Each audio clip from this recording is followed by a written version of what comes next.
What is up? Adam was not paying attention, and he should have been. Hello, everybody, and welcome to our modest guild, where Adam doesn't pay attention because he's focused on something else. And that is loud. I need to turn the music down. There we go. So, I don't have any announcements. Does anybody have any announcements? No? I think we can get right into it. Yeah. All right, cool. So, who wants to tell me what happened last time on our modest guild? Attacked by a baby. Yeah, we were like, and a teddy bear. And a teddy bear. We're skipping some steps there, but I think the main takeaway is we got attacked by a baby and a teddy bear. We also figured out that we are the worst house guests ever. Yeah, if we have any suspicion of anyone, we're just going to be the rudest house guests. That's just adventurous. Well, right, some of us are going to be the rudest house Grandpa guests. and Mihi are fine. The rest of y'all I just wanted to hold the teddy bear. are nosy as fuck. I just want to say, Grandpa knew the soup was going to be poisoned, but he's too good of a house guest to not drink the soup. Mm-hmm. Yeah. We started the day off on Boulder. As we traveled along, I believe it was Cafriel who saw like a wagon in the distance. Yeah, one that had stopped. Yeah, stopped wagon in the distance. Knowing that a hill giant would probably scare most people, we decided to just let them know that we were friendly, and for some god unknown reason, we sent Cafriel and Aletheus. Yeah, still don't know how To that be got. fair, I was disguised as Aletheus' sister. That is true. Bella's. That doesn't change. I enough. don't know if it makes it better, but yeah, that is what The happened. problem here is the personalities involved, not what you look like. That Are you hurts me saying- emotionally. Are you? That's my problem all the time. Is that Yeah. I'm very pretty, but my personality is shit. It's even worse if you have both. Feels Ethan, man. It feels fair, man. But we sent Cafriel and Aletheus to talk to them. Will normally gets the names down, so because I don't get their names down. Oh, Yeah, I the- wrote it down. Their names are Jebediah. Jebediah, Cobblesmith, I remember Cobbler, the name because I just got abandoned Judith, in my head. When Joy. Judith is the mother, Jason. Joy is the daughter, and Jason is their baby. The babby. Oh, and Joy, her teddy bear that her father really wanted her to keep away, was named Jules. Jules. Yeah. Jules. It's Abyssal, by the way. It's Abyssal, that's why we were concerned. And they were human, it's not like so some footsies happened and we tried to figure out what was up with the teddy bear while Judith cooked a late lunch, early dinner for everybody. Mihi was not there. Because she's scared of people. Because Mihi's scared of people. I remember Cal picking something up with Divine Sense and Cafriel kind of sniffing something out, and we decided that It was Cafriel was able to get her hands on the teddy bear and use a new blood hunter skill that she had recently gotten called psychometry, allowing her to see the history of the object itself, which gave us all the information we needed to know to prove that we aren't bad house guests and we had real suspicions. our suspicions were validated. And we went, and dinner was prepared. Dinner was given to us. Grandpa was the only person that drank the soup. That's what you do when you're polite. We went back. Well, no, before that we got Mihi. I feel like I missed something, but Nah, Mihi, I mean, Grandpa ate the soup before he showed up. Yeah, we don't need all the specifics, but yeah, Doesn't eventually matter. we got Mihi. Yeah, middle, like, filler. turns out there was Turns out that There was Colleen's a Discord frozen died. dream. A time loop that froze her forever. Turns out Cafriel has been I've thrust into alternate dimension. No, come to bargain, Verglix. Juzilks, I've come to bargain. Mm-hmm. I'm back. Yeah. Oh yeah, you're back. I looked forward and saw I hear you. 2,572 futures, and in only one of those did Colleen's Discord make it through an entire stream. And she's gone again. And she's gone. Yeah. All right. Well, we'll continue on. So it wasn't. So it turns out that the real threat was in fact baby Jason. Not necessarily the teddy bear, but we'll get to that. The baby had been. I don't know if I would call it possessed, but I think that's like the best word we have. Yeah. So basically, the whole background to give you the recap is that long ago there was this creature that was bound and contained into a little teddy bear, and it was buried underground for a long time after some war back long ago.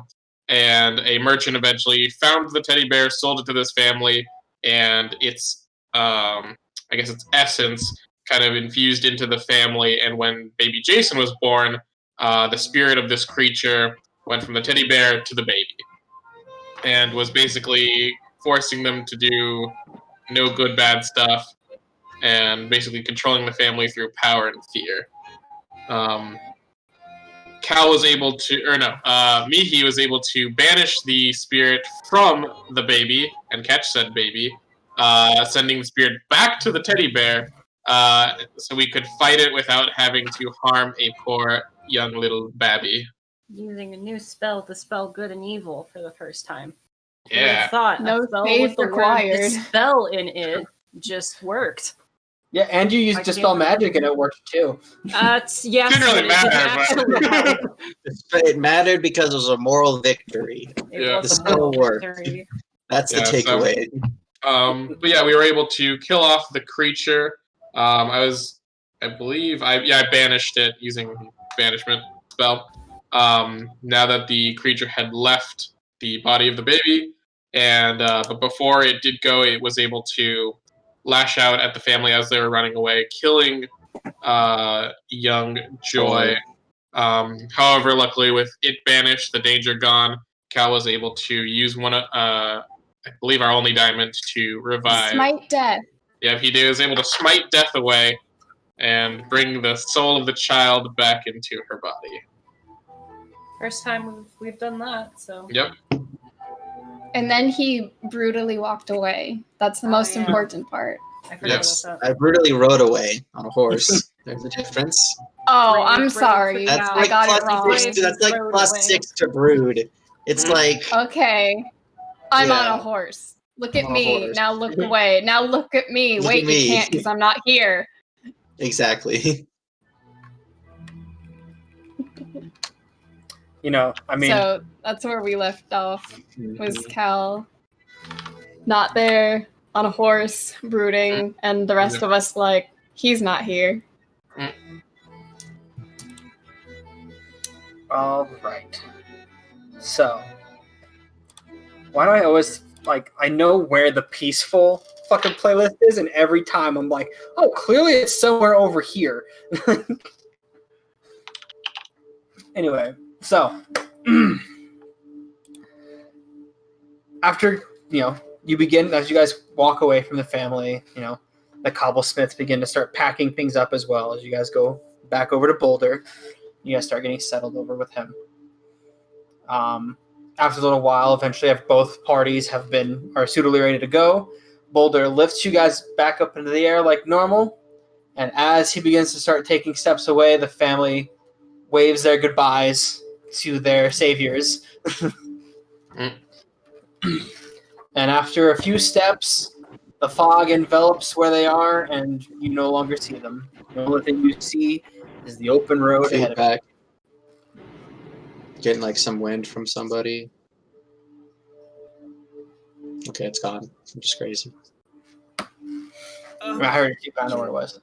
Can I just say that we don't warn anyone else? We have had a lot of very interesting encounters. City. I'd like to sleep in a bed. I really just say, fuck it at this point. If they have problems, we can course correct.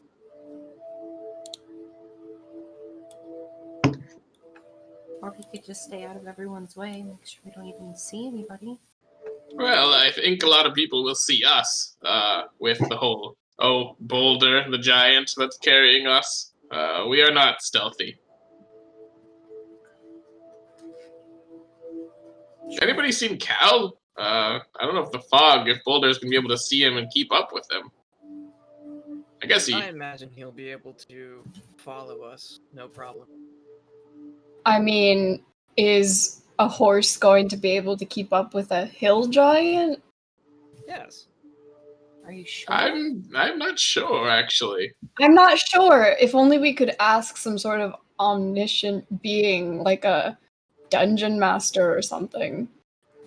You get the sense that it's possible the horse could catch up if you guys take a break after a little while.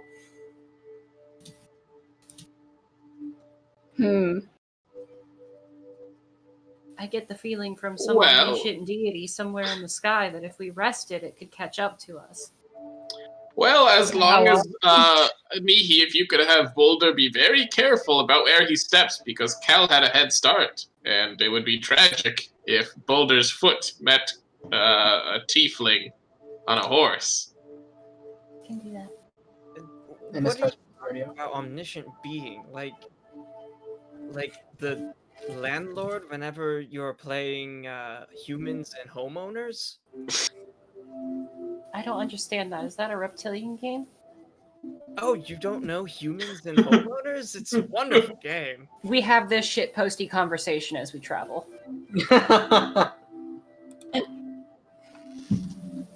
Also, I'm going to use a action to use my pack rod and get a spell slot back.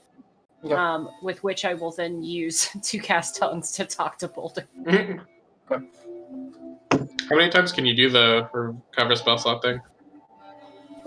Or is it twice with the +2? I'll have to check. Either way, I use my 1. And I'm going to tell Boulder to, make sure we don't run into anybody and go maybe a little slower. Okay. Thank you. Using one whole precious warlock spell slot to say one phrase. It's an hour. Like, she can just chat. Yeah, and then she's going to spend the rest of the time teaching him common, like, her and Caffriel have been working on. Mm-hmm. Roll a... Oh, God, what did I have you roll last time? I believe it was an intelligence check. Yeah, I think so. Yeah, I think you gave me an intelligence check with proficiency because I have the linguist feat. Yeah. Okay, so I'll need to add 4 to this. Do I roll 1 too? Or I thought you were giving me assistance. Yeah, I forget what we did last time, but either or. You roll this time because Mihi already rolled, so. It's a 9 for Mihi at least. Oh no, internet. Oh my god. It sunk into the thing and it says host connection lost. I just saw that. Oof.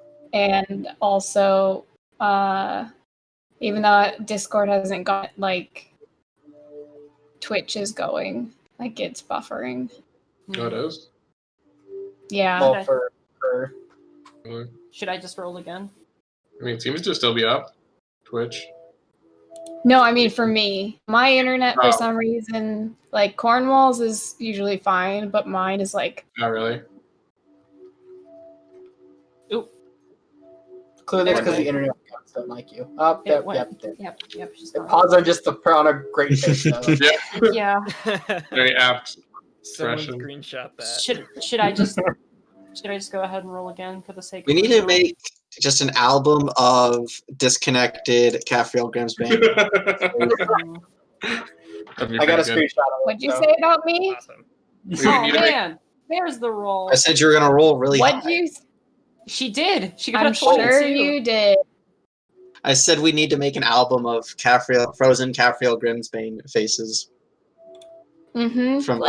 We'll also make an album of you riding away by yourself. Good albums. Yeah. All right, new meme for all of our artists. Draw the many moods of each character and include a disconnected and a brooding color. The brooding art for Cal is every single mood. Yeah.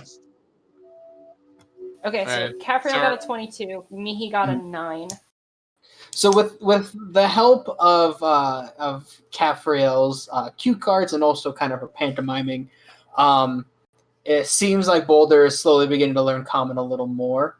Yeah. At this point, you were kind of getting frustrated, Mihi, because you're like, I don't know how else like to teach this, and he just wasn't picking it up. And then like with Cafriel's help, you were able to kind of like get that little. What was the first word in Common he learned that he stuck to? Pigeon, because the coughing pigeon was following us, and Cafriel was like, "This is a great opportunity." I thought it was a seagull. Oh, right. Sorry, seagull. I meant to say seagull. Same thing, only different. He calls it a One pigeon. of them is like a. One of them is like a. Pigeons are cuter. I was gonna say if it's Cafriel teaching him, it's probably shit or some. No. Hey, he's teaching, and Cafriel is teaching too, so it'd probably be some combination of shit and something in infernal. Yeah. Yeah. We'll say he learns seagull first. Nice. So proud of him. I was gonna say Seagull. Good, you're learning. Seagull. Seagull.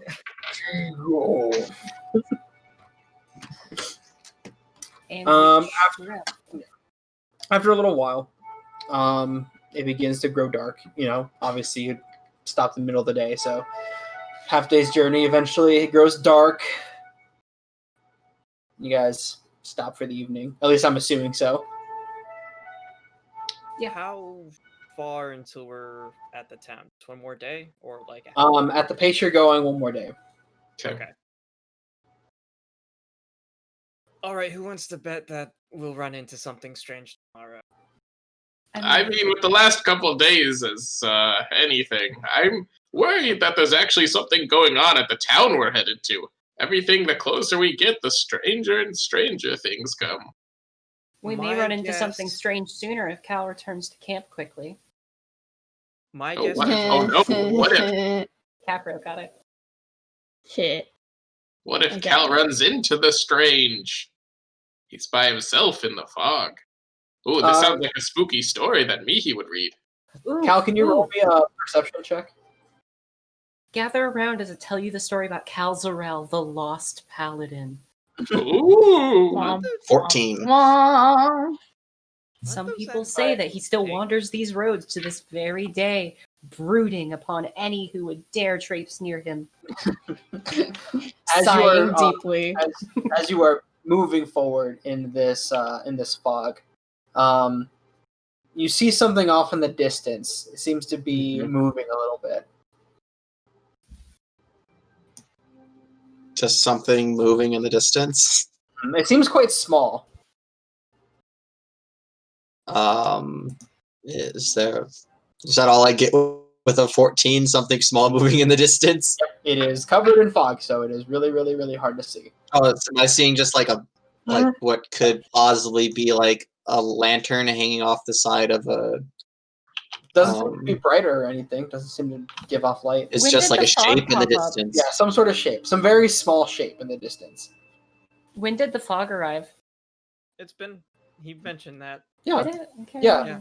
Yeah, around when we were talking to the family and stuff too. Okay. Yeah, also like there was fog last session too. Yeah.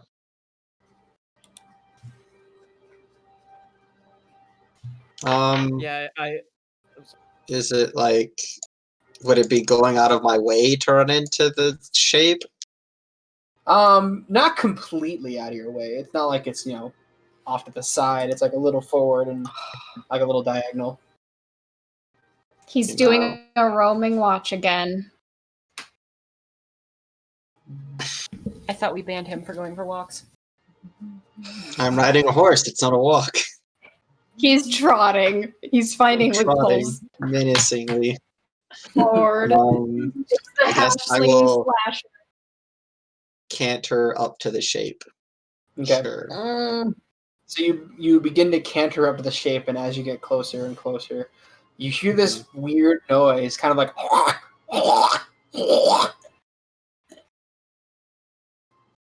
Okay. What's the And shape? So you get closer and closer, and you see it looks like to be quadrupedal in nature. Mm-hmm. And you get closer and closer, and it's just like a fox. It seems like it was eating something and kind of choked for a second.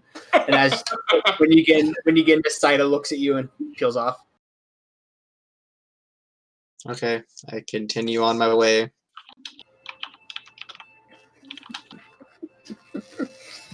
All right, cool, yeah. So yeah, eventually, like night comes and you catch back up with your compatriots. I ride past them. Oh, hey, Cal! Oh, there he goes! Goodbye! Watch out for babies! And feelings! Oh, no. They'll sneak up on you! He's gone, Caffriel.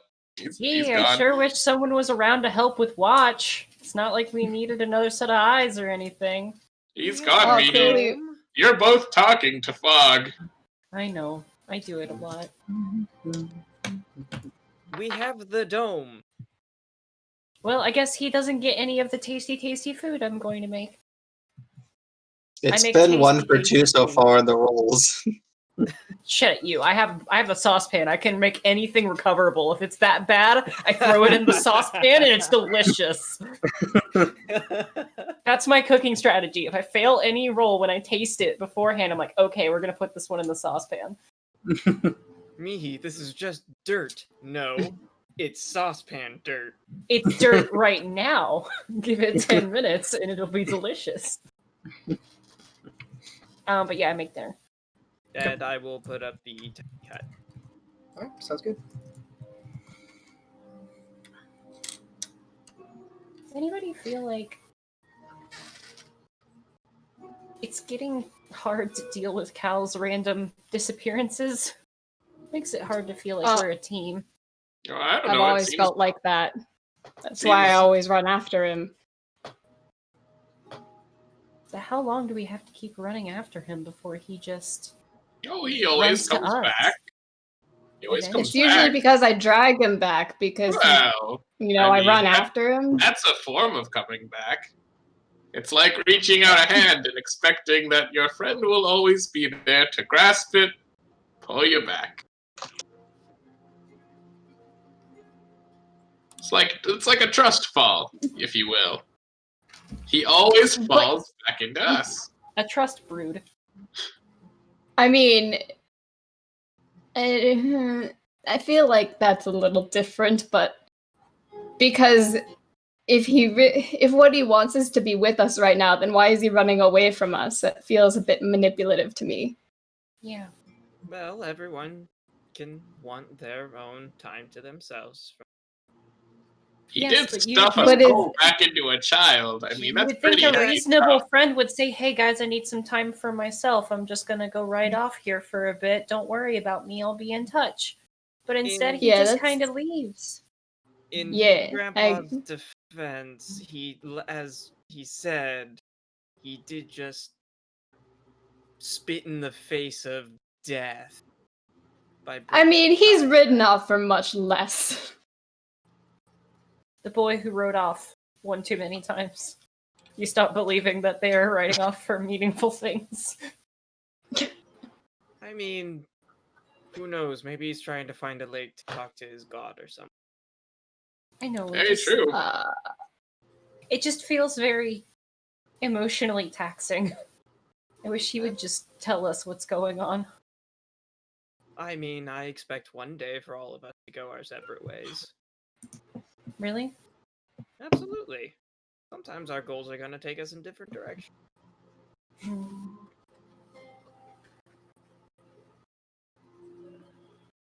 Doesn't mean we're not friends still, just that we have different goals and the group isn't heading towards that certain direction. But you don't think we could accomplish those goals together? Some people might have goals that others may not agree with. Insight check! I would like to insight. Does Oliphius have specific motives that he thinks may be adverse to the group? I have That was a dirty obvious. 20. Whoa. That Did you was roll the obvious, skill for guys. Adam, did you roll the skill? Do I need to roll deception? I didn't roll that. I didn't roll anything for anybody. No, it says you rolled insight. I didn't roll it. You did. You got No, a 9. The Yeah, dice it shows rolled it. before I even got to my character sheet with my mouse. Somebody rolled that for me. The game knew. Well, the game knew you. Maybe there's some lag or something. No, like I literally, like my mouse wasn't even on my character sheet yet when that was rolled. Yo, I don't know. I did not roll it for you. I can promise you Fucking that. weird. Like, I mean, you guys really I'm upset because that's not my role, but I'll keep it, I guess. Alicia's got a 21, just barely beating Caffrail's 20. Y'all Gabrielle just looks. Shit. She just looks at Olivia and she's like,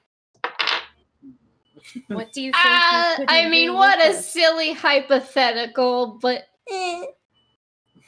What could each one of us possibly want to do that would take us away from each other?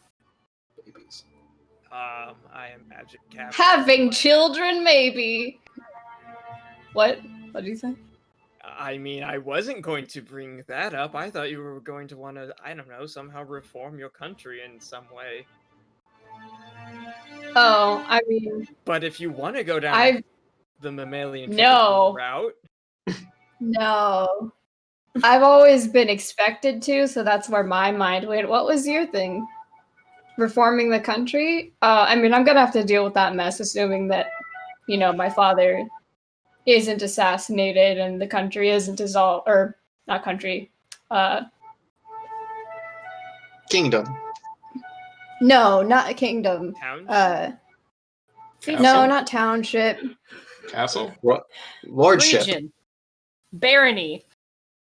It's like the hovel in the ground. It's one section of a kingdom.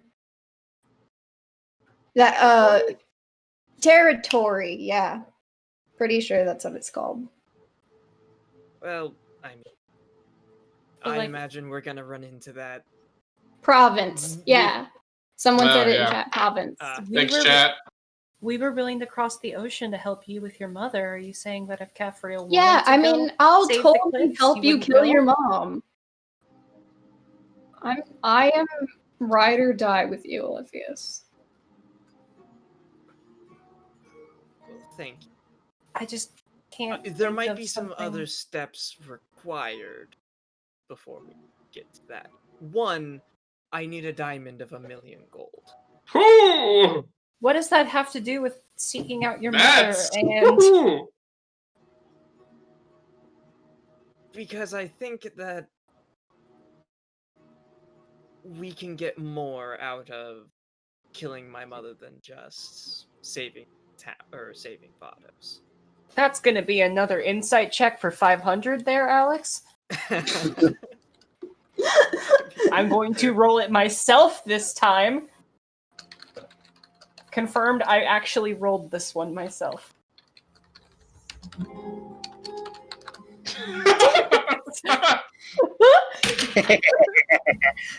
Charisma caster showdown. Yeah. Well, I'm working off a wisdom skill, so. Womp womp. Oh, right, yeah, that's true. I cannot think what you would want to profit off of somebody's death other than ill intentions. Well, we do. I mean, if they gotta die, then you might as well make something out of it, I guess. Exactly. I can see where he's coming from. I mean, those magics are common and I am familiar with them, but requiring a diamond of that size, that's like no other spell I've heard of. I can't even imagine what that would look like, and I'm pretty rich. Yeah, can you roll knowledge rich as fuck? Yeah, I'm gonna roll knowledge rich as fuck. Okay. Is that That's definitely charisma skill. It's intelligence. Okay. Capitalism would disagree with that. It depends on which part of capitalism you're talking to. 16. You have proficiency on it too, so it's like it's 20. So yeah, do I have proficiency? Yeah, you're rich as fuck. Okay, so yeah, then Then that is a dirty 20. I want to try to imagine what a diamond that size, like worth that much money, would look like. You imagine it's okay. So you imagine it's either a really fucking big ass diamond, or like literally a beautifully cut diamond. Found in like a specific like area of the world. You don't know, like not like the specific area, but some sort of like there had to be something very very special about it. Yeah. Yeah, either like a ton of carrots or like yeah. Or something special. Okay. About it, yeah. And they can't just like upsell it for like a ton because it's like Magic don't give a fuck about your feelings. Yeah, Magic don't give a fuck about inflated prices. It's more like Gabriel's just like, that would either have to be like a really, really big diamond, or it would have to be something really special about it. Like, can I roll Arcana like a to really see if special color or something. Can I or roll found in Arcana a to really special any spells that would possibly use a diamond that big? I mean, you may certainly try, and I will tell you, a nat 20 will not guarantee you a success. Oh, Tara knows out of character, but Mihi wants to go through the steps because it's important. I wanted to say that a nat 20 will not guarantee you the answer.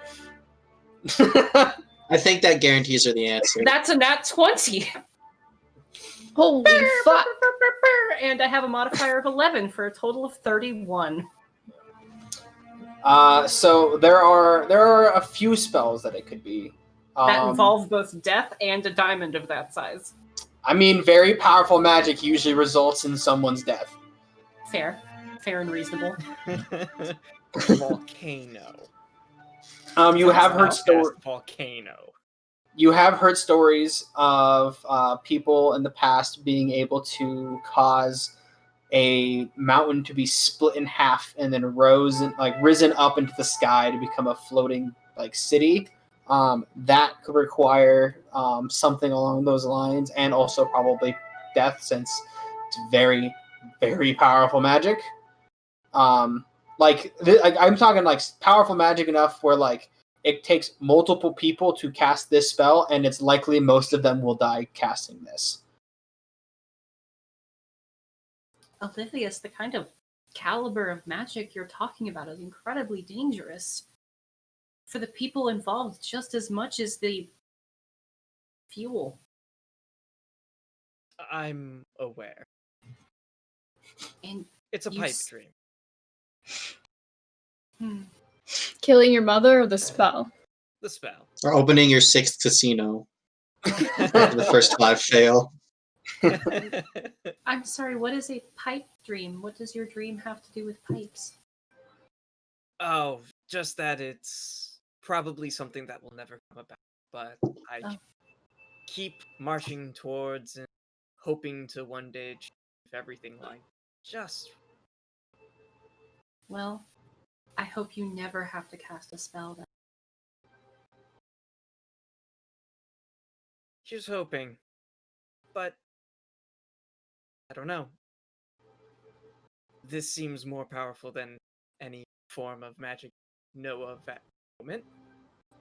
And we have recently learned that at one point in time, this planet's history, level 11 spells were commonplace.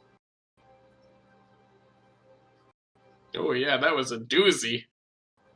I thought we weren't supposed to talk about that. Oh, not with other people, but Not amongst to other ourselves. people. Yes, we're in the dome. Everything is sacred inside the dome. I request the Dome of Silence. You guys look over your shoulder, and there's a person with like Like your things like holding it up to like the dome. What happens in the dome stays in the dome. That's some kinky shit, Horace. I mean, it's what most Get your adventuring dick off parties the end up anvil. getting up to eventually. Everybody knows it. Sharing in rooms all the time.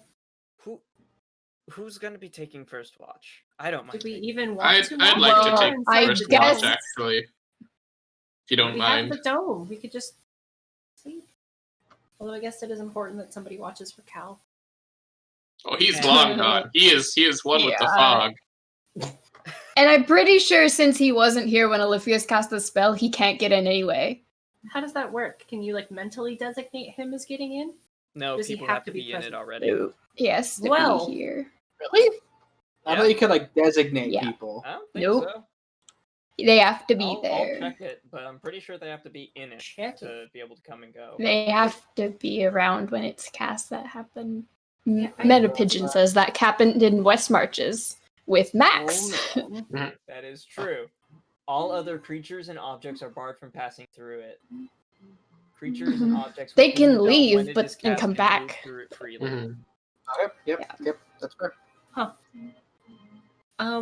So do we even need to keep a watch? I would like to keep a watch.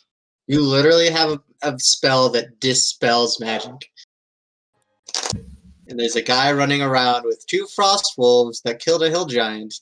And not counting the cultists that tried to kill us. If you give Adam that idea, he'll use it against us. Well, you don't think I've already had that idea before? No, you haven't. Banish it from your mind. Never. Fine, you want to keep a watch. Grandpa's Take, going first. I'll take Yes. I guess I'll do Dawn Watch then. Wait, who's doing Middle Watch? Olivius? Oh, I was sure I can watch. Oh, I thought you said you wanted one. No, I said I was going to take 3rd watch, and you said. Oh, I wanted Dawn Watch. Yeah, I can take. I'm gonna go to sleep if you guys got this covered. Then I have slept through the past couple nights. I can stay up. And so we sleep. Okay. And we sleep. So, first watch. That'd be me. Perception. Natural 20 for 24. Nice. So you are, staying awake, watching. The fog is quite peaceful, actually. It's quite lovely. Oh, that's nice. You see some movement in the skies, though they look to be going in a straight line, so it's probably birds and shit. Or that same dragon that's been flying over us for the past 8 days. No. Eventually you hear a conversation spark up. To you. Oh. I apologize for this already. Oh yeah. It's always real nice of you to go and do that kind of stuff. Oh, what? Save the family, or? Yeah. Oh, well, yes. That's they were in trouble, and also they posed quite a threat to us, so the least we could do. Of course, but you got that Ruby there, right? Ruby? Yeah, the little one where they gave you the big old Ruby, right? Oh, yes. There was the only thing they really had on them, the funds that they had amongst their family. Yes, they were kind enough to give it as a reward for us. Yeah. What are you gonna do with it? Well, I don't think it's needed for any kind of spell component, so probably sell it for money. That's an idea, but maybe now hear me out. What if you use it in one of your crafting things, right? And then you can sell it for even more than you could just have on itself. I mean, that sounds really neat. Unfortunately, I'm not a jeweler. If I could get my hands on a jeweler's kit of some kind, then that would be a great idea. Well, right? What if they get one?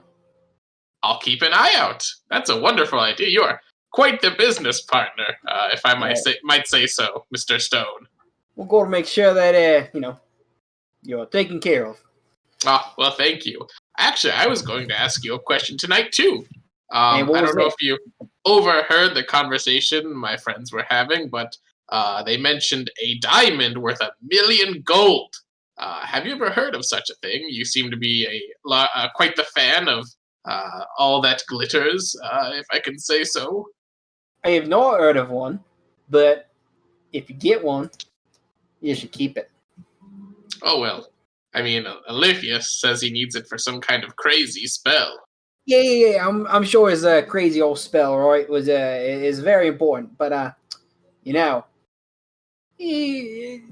be able to find another one. I mean, that would be very surprising. I don't even know what I would do with a diamond of that worth.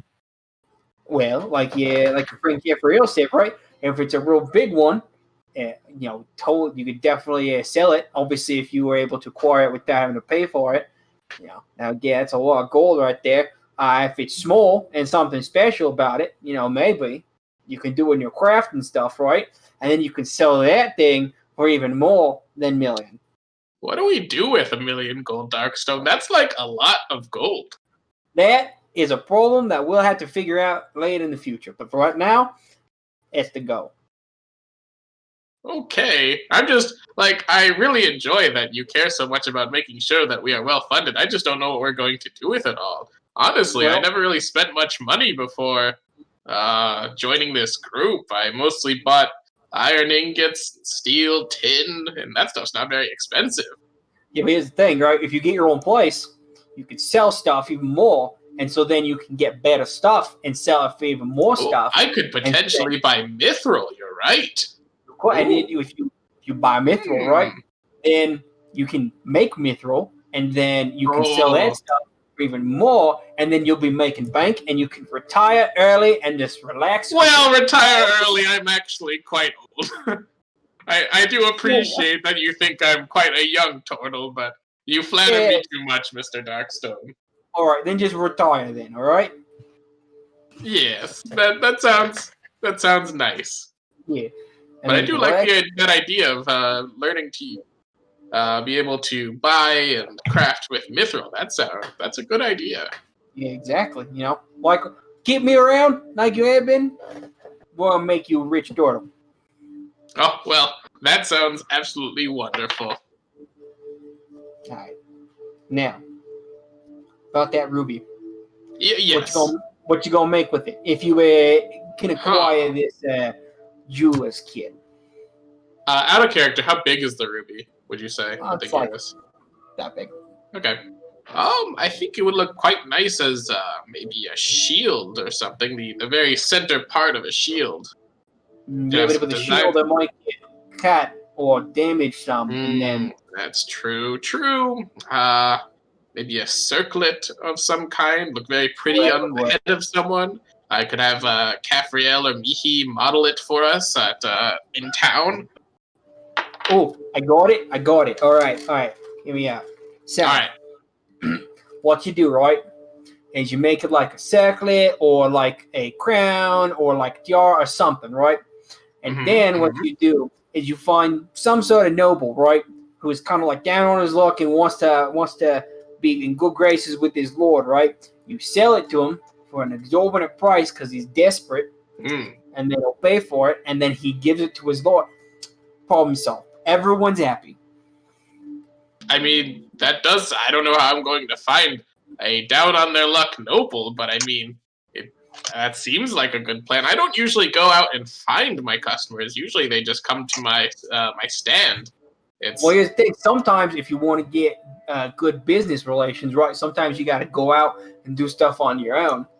Because if you just wait for people to come up to you, you might never get that chance you want. But if you take it by the throat and you go for it, eventually people will find you.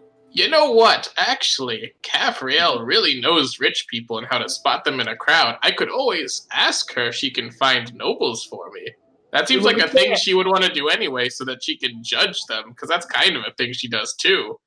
There we go, using your connections to get more what you need.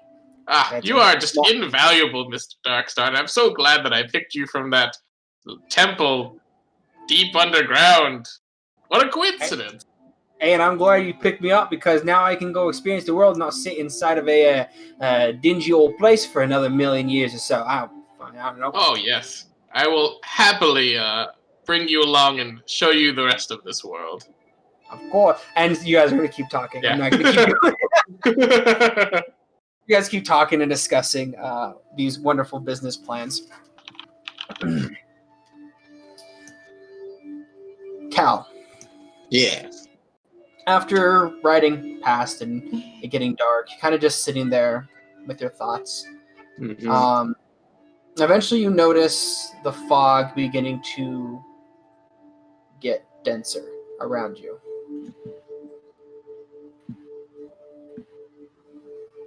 Divine sense.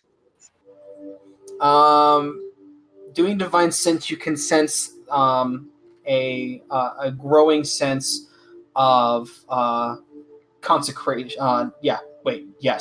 Consecration is a good one. Of consecration around you. Like slowly, it's like very minor at first, and it's slowly beginning to like grow more and more. And I'm assuming that it's not kind of like within the distant, like It's meta all knowledge. It's like growing like underneath everything. It's not necessarily like appearing in a certain direction. Mm-hmm. Yeah, it's all all around you. I will kind of, whoa boy, I'm gonna pull the rings on Gideon, and being a little nervous because the last time I felt this, I was in that temple. I'm going to cast. Well, actually, how long have I been? How long has it been since I left past the camp? It's been a couple hours. Never mind. I'm not going to cast that spell then. It wouldn't work. But I will just slowly walk forward on Gideon, or slowly like move forward on Gideon. So as you slow your pace a little bit, but continue to move forward. Slowly but surely, the fog around you begins to become denser and denser. You begin to see less and less of outside, and it starts growing closer and closer till you can't really see anything past 10 feet in front of you and Gideon.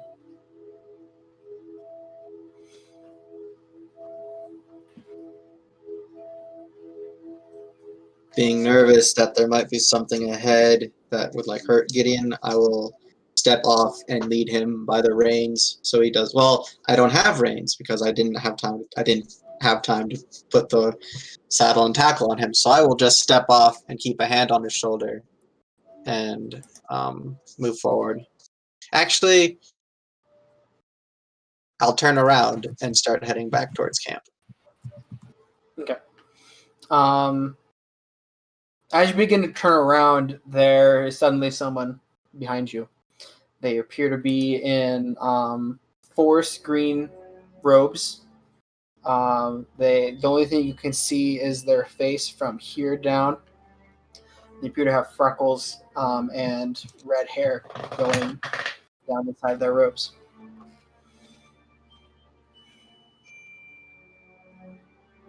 Hello, how are you this evening?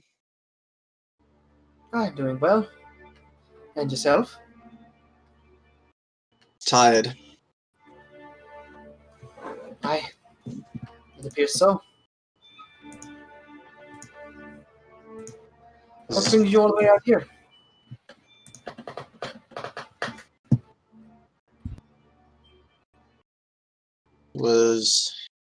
Needed some time to think before I tried to talk about what happened, I guess. Is the events of today really bothering you that much? I think it's just more of a, call it the straw that broke the horse's back. That's fair. I'm still hurting over what happened at the tower where we saved Melody with the orc. And it's really just been on my mind lately, all the time. I'm tired of feeling like a chicken with his head cut off.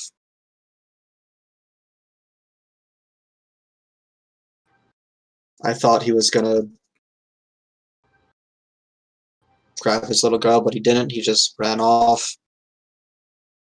That really bothered me.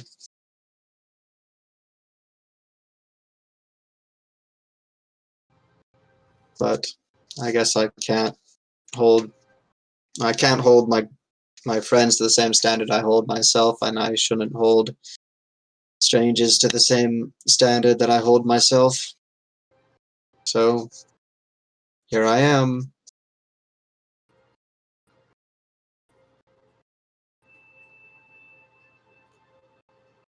If it makes you feel any better,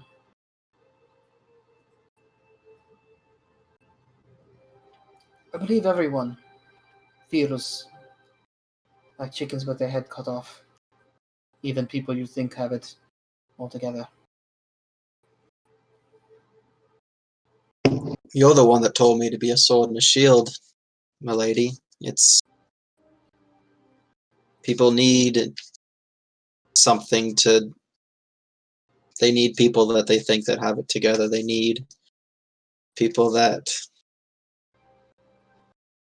stand for something, I guess. And I don't know, I don't feel like I don't know. Don't feel like I'm doing a very good job. Salutoris. Please don't call me that. That's fair. You are a great man. Like you said, people need someone who looks like they have it together. Someone who can shine brightness in the dark. Can bring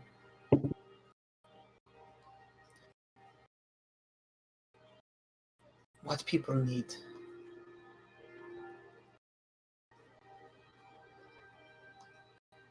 Cal, you are doing exactly that. You bring hope.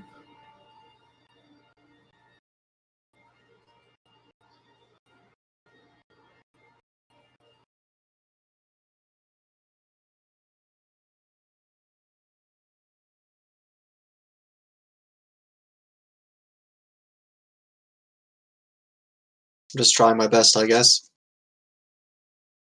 Want to be the person Father thought I could be, I guess.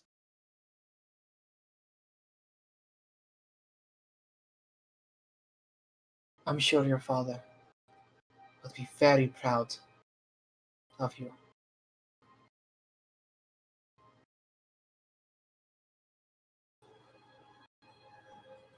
I'm not we've got to the bottom of that tower and didn't really get any answers, like you said. Well, answers, but not to the questions that I was asking. At least I haven't figured that bit out yet, but I'm not going to lie, I thought there were more answers down there myself. That place was buried before even I became a god, so... Yeah. Funny.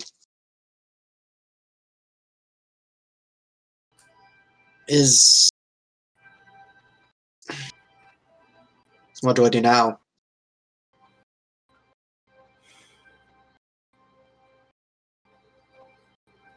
Keep searching. Keep helping.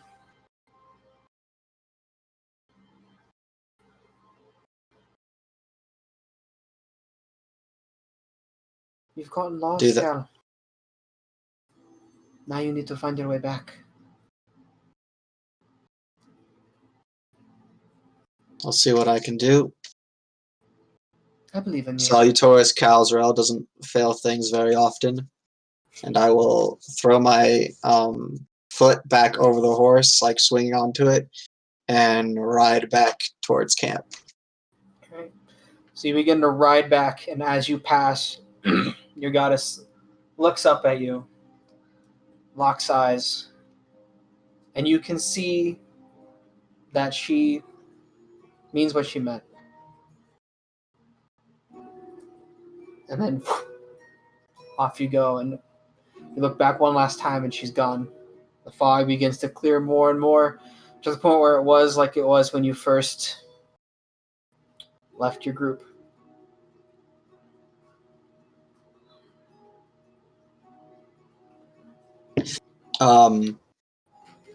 A little nervous that I'm not going to be able to find my way back to camp once I clear the fog. I would like to cast at a 2nd level, locate object on the earring that I gave Cafriel. Okay. After a little bit, and when you cast that spell, you're able to feel the ping, and you're able to go that direction. It looks like you were slightly off course, so you quickly correct yourself and proceed forward. Sweet. All right, 2nd watch. Cool.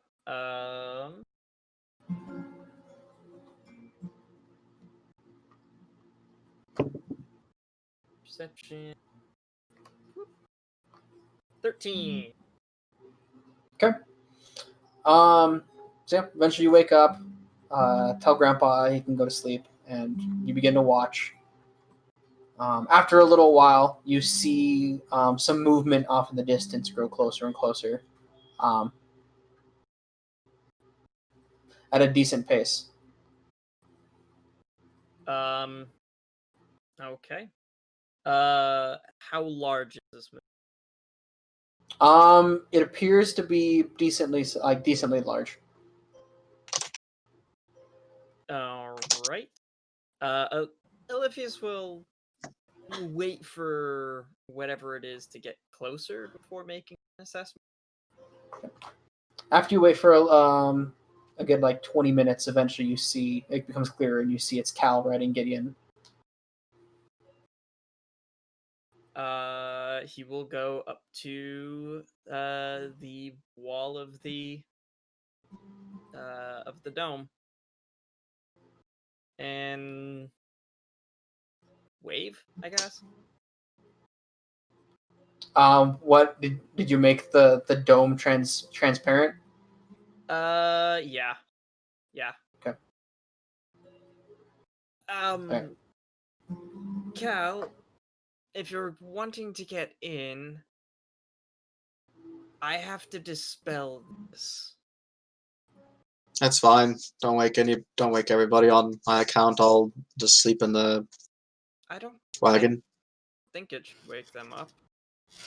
I mean, the sudden temperature change, right? It's fine. I don't want to talk, so just don't wake anybody up. It's rather fortunate that you're the one on watch. Because I understand when you don't want to talk to people. Yes. All right. Thank you. In which case, he will open up his book, knowing that Cal's here. Will probably be on high alert. He'll pop open his book and start continuing to read. Okay. Is it technically a new day? Well, if you do not it now, to like you won't reset, but yeah.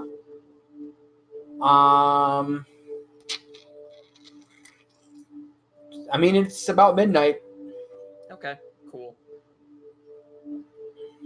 Boo! My first bad roll. Yeah, you kind of just get the same information you've been getting. Like, you keep finding more little notes and stuff, but a lot of the more important bits that you're trying to find are not really coming to you. Like, you need some more time to decipher it. Can I do a nature check on the info that you sent? Yeah, sure. Cool. God damn it. You don't know where. Yeah, okay. That makes sense.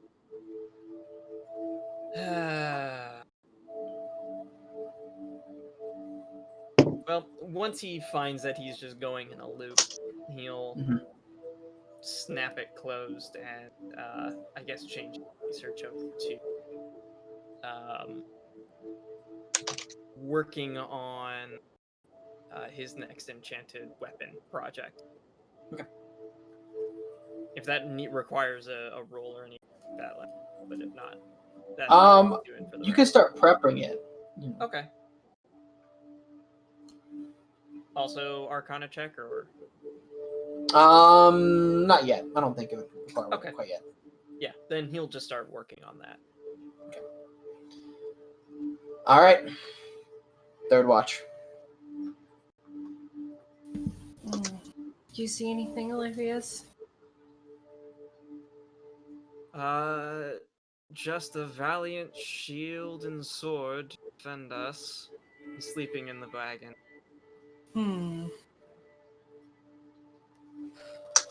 Alright. I will take my watch. And I would like to spend, the times that I'm not actively keeping watch, writing in the book that I have been. Ooh, 6. I'm very distracted. You are indeed very distracted as you begin writing into your book.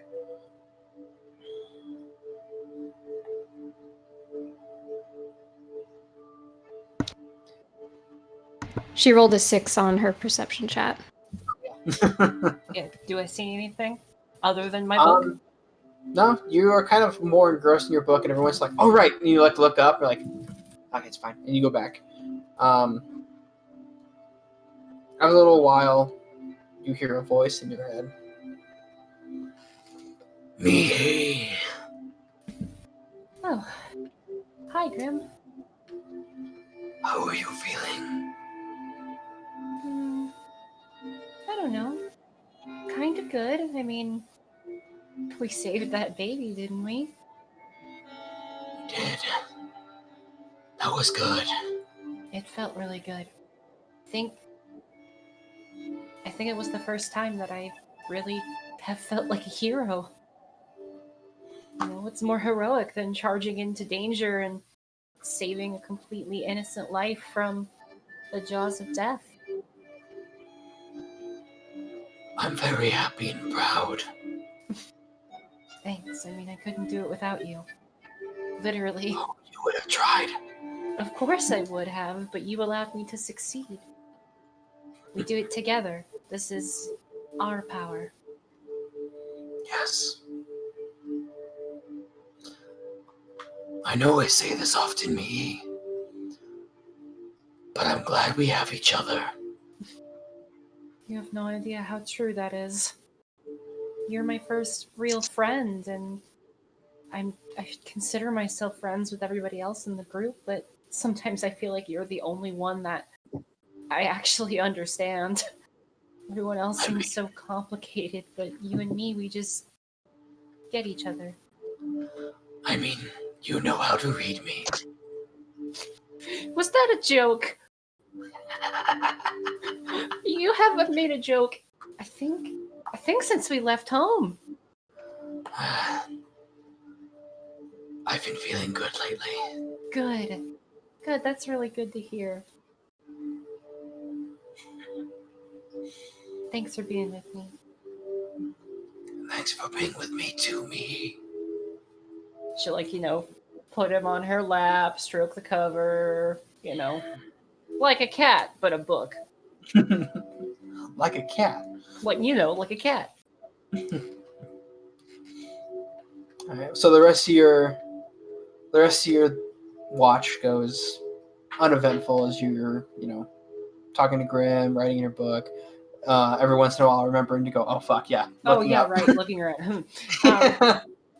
Getting close to an hour or so after dawn, right around 30 minutes before everybody starts to wake up, I will start making breakfast.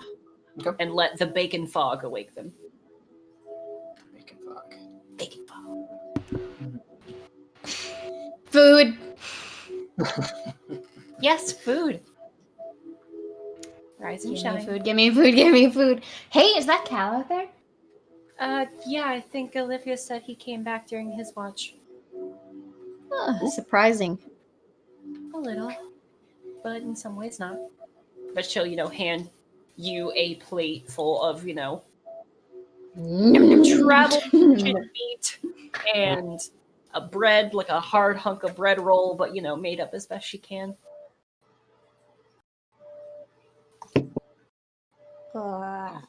Any plans with it? Or just pushing on? We should push on and get to the city before something else occurs. Like a swarm of evil ants with faces of horses. Still. Why would you say that? Now it's going to happen. Normally, I would think you're crazy, but given the events of the past couple days, anything could happen. Ooh, you know what's really scary? Is like horses, but with dog mouths. What? That sounds What? awful, and why would you even put that idea in? You know how dog mouths like go really far back, but it's cute because they're dogs and they go hey, hey, hey. But like horses, they have really tiny mouths, like little. But if they go all the way back like that, then it's like. I prefer cats. I think we should get Caffreyella a cast of that fine steed. I think she would make something really neat. Yeah. I like this idea, Grandpa. I really like this idea. If one of us wasn't a merchant, I would say we could all get fine steed mounts. But it's not as much fun as creating one from the ether. Well, that's what I'm saying. Then we would have all mounts specifically created for by our opinions of what is the best type of mount. I don't know if well, I hate to say it, Dahlia Prime. I think old Dahlia Prime already takes the cake on that one. I'll go give old Dahlia Prime a big ol' hug and ruffle her wings, her unusable wings. Well, the robotic hee-haw. We must save Cybertron.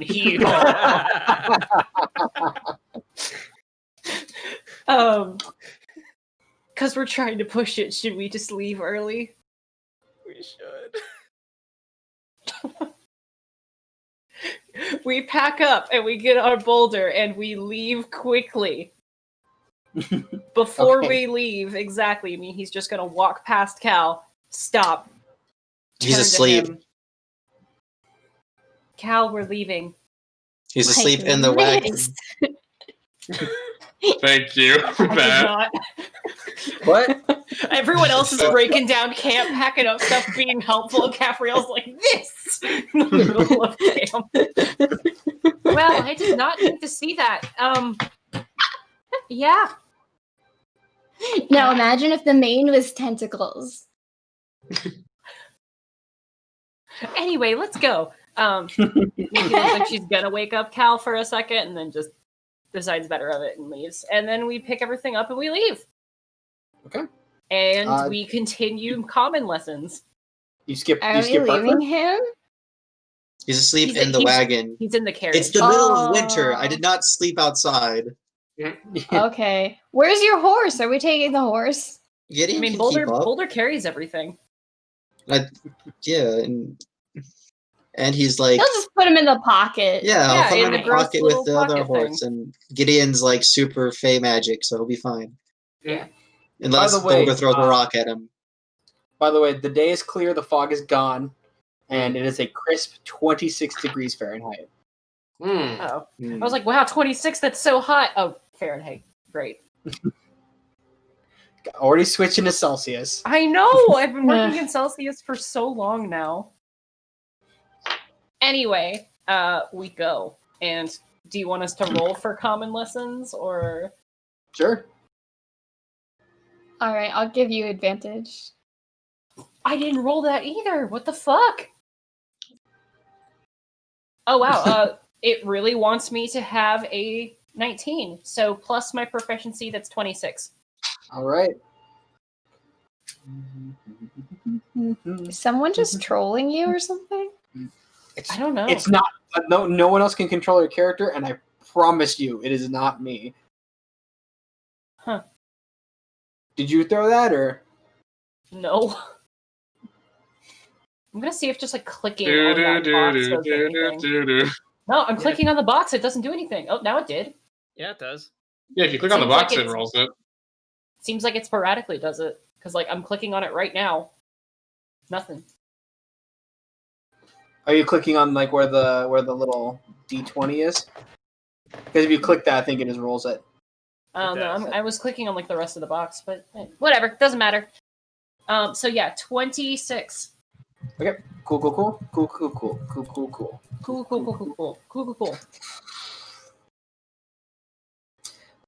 He's running into problems again. He's stuck on Seagull. He's like, Seagull! It's just such a good word. He was so happy with yesterday with getting Seagull. He's like, yeah, like, look, I could say this. And, like, he's just not 100% paying attention to the... No, that's Cal. Seagull. Cal. Seagull. I know it's hard to tell the difference, but that's Cal. Cal, like, coughed once, and he's like, Seagull! Coughed in his sleep. That makes sense. Oh, no. Are you sure he got Seagull and not Cough? They're very closely related, I know. It's a good question. We'll figure it. It's still too early to tell. Yeah. So as the day goes on, about midday, you guys stop to take a break real quick. Which means that Srimond is a half day's journey from here. Okay, we should take only a brief time before we go. We need to get to the town and not allow any scenes or anything like that to happen. What are we gonna do with Boulder? Oh, look, it's Sleeping Beauty. Thank you.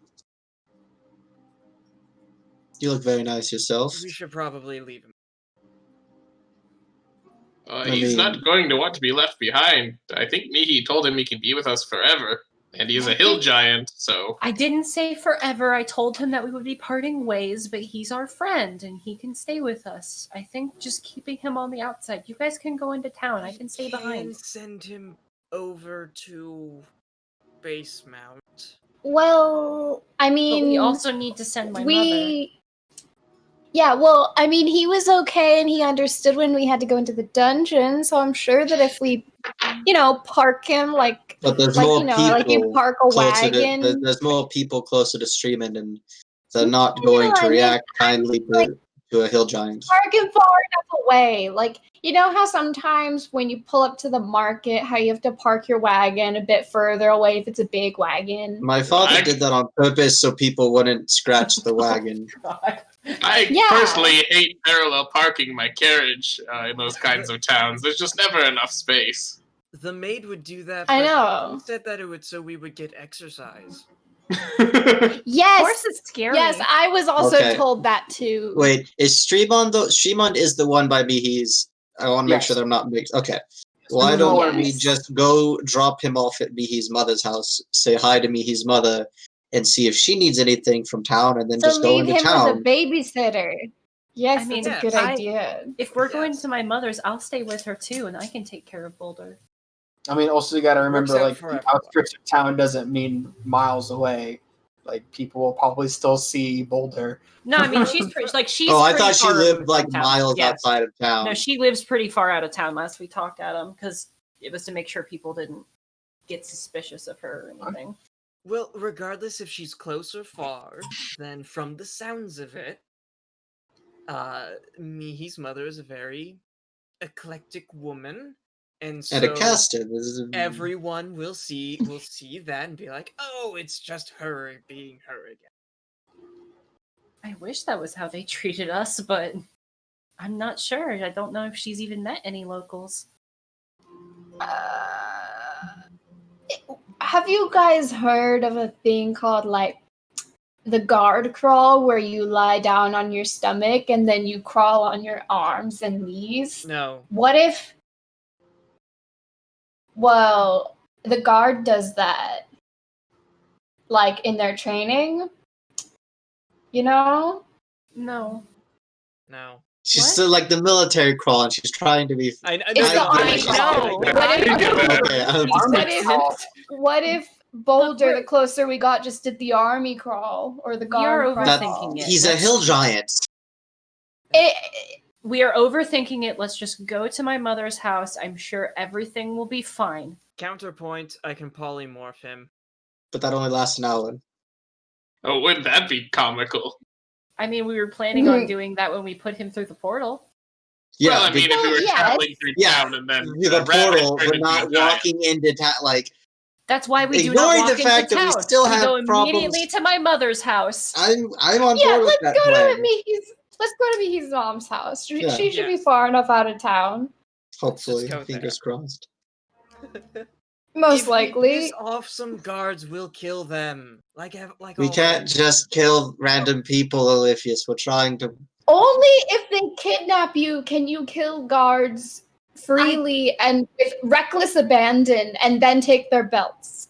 I just had an epiphany moment where it's like, we're Labos with hats. No, Oliphius, that kills people. You can't do that. I had a rumble in my tummy that only has to satisfy. To be fair, killing our problems has worked 100% of the time. That's not true. Okay, 90% of the time.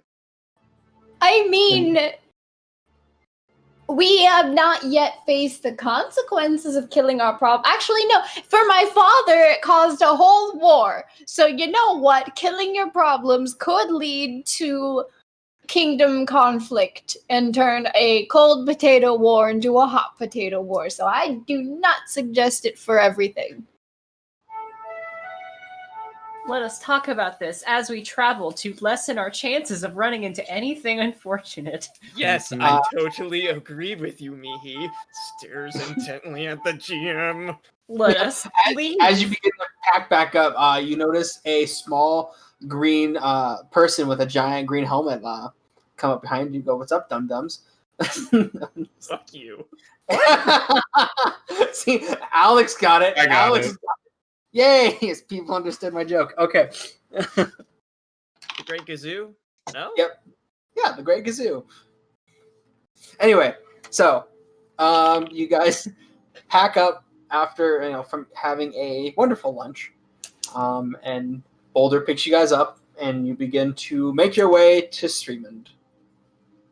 To Mihi's mother's house, not Srimond. That is do not pass Srimond. Do not collect 200 gold. Proceed directly to Mihi's mom's house. But I need that 200 gold.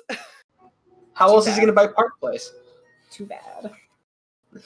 Anyway. In this case, wouldn't it just be base mount? Yeah, I got to get that hotel on base mount. To be fair, we are kind of doing that. Now I want to see OMG Monopoly. Oh my god.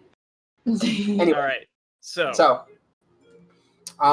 you guys begin to make your way to Mihi's mother's house. That is on the farthest outskirts of Srimond. You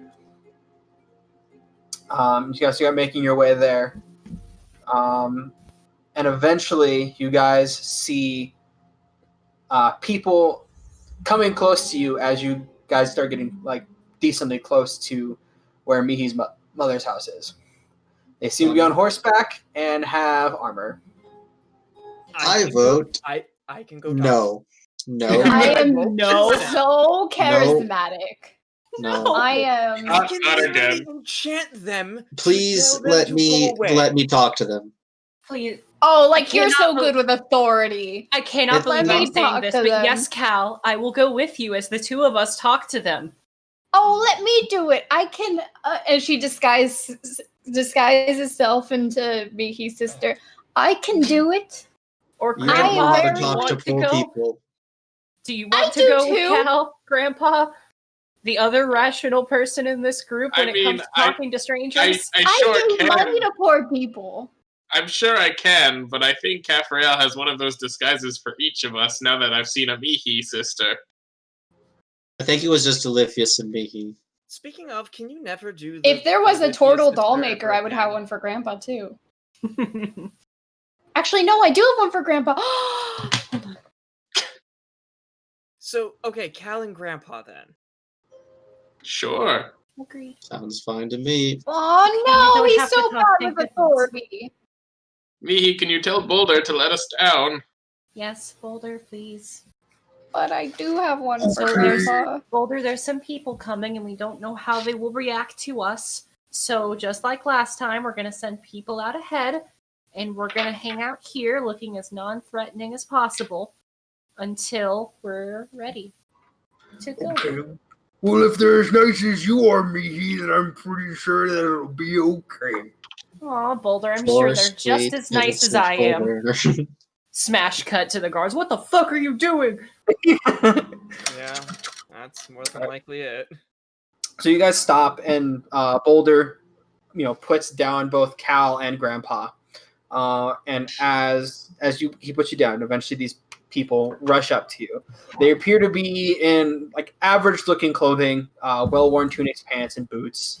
They all appear to be wearing chain shirts over their shirts and helmets that still show the majority of their faces. They all appear to be human. A couple of them have lances on them. The rest have swords. Though one appears to have a bronze circle with an elk inside painted on his helmet. He also seems to have his sword seems to be glowing a bright gold color that you can see kind of exuding from the scabbard. And this man on top of his horse rides up to the both of you. And he goes, "Pray tell, what is this thing doing here?" Hello, sir. I'm Calzarel. This is Albedeus Rexingtram. This is our friend Boulder. Not sure if you heard of us. We're Dragon's Melody, the heroes of Multhia. I've heard something of you, apparently. Not much, though. Oh, wow. I'm surprised that news got this far out. Nice to meet you. No. Reach out a hand. Pleasure. And he reaches down. I'll shake his hand as well, too. I can understand your concern. That's why we stopped to talk to you, to let you know that there's nothing to be concerned about. And we're on official business. What kind of official business? The kind that I can't really talk about because it's, to be honest, we don't even know everything. It's one of those. Are you familiar with Lord Sebastian of Basemount? I've heard of him. A little eccentric. Yes, that is what I was going to say. I do not know his personality, I just know he exists. Well, he's quite an odd duck, but we have befriended this hill giant, Boulder, as Cal here has mentioned. And Lord Sebastian would like to employ this hill giant. So we will be sending him via teleportation magic over to Lord Sebastian. So you don't have to worry. I know he seems imposing, but he will be out of your hair very soon. He'll be staying. He's been very helpful to us. He'll be staying with our friend's mother for the time that we're here. He'll be gone within a couple days, as will we. Okay. But he stays out here. He does not go stays out here. He does not go in towards the city at all. He's a very good listener if you speak his language. Giant is the language. By the way, I forgot to explain what he looks like specifically, this man. He has dark brown hair and dark brown eyes. He has a handlebar mustache and a small chin beard. He also has dark brown skin that's covered in freckles. Because it's been a while, that's not very close to Lieutenant Phoenix, is it? Just in okay, cool. I didn't know if it was one of those. Phoenix has like a lighter tan skin. Yeah, that's what I thought. Crazy coincidence that I just wanted to make sure it wasn't like a relation. We can promise he'll stay out here. The freckles are sus to me. The freckles are sus. Everything's sus to you. That's why you're back in the carriage. Come on, Mr. Insight Button. Don't you have freckles? Me? That's why Yeah, I she's have freckles. suspicious. That's why it's sus.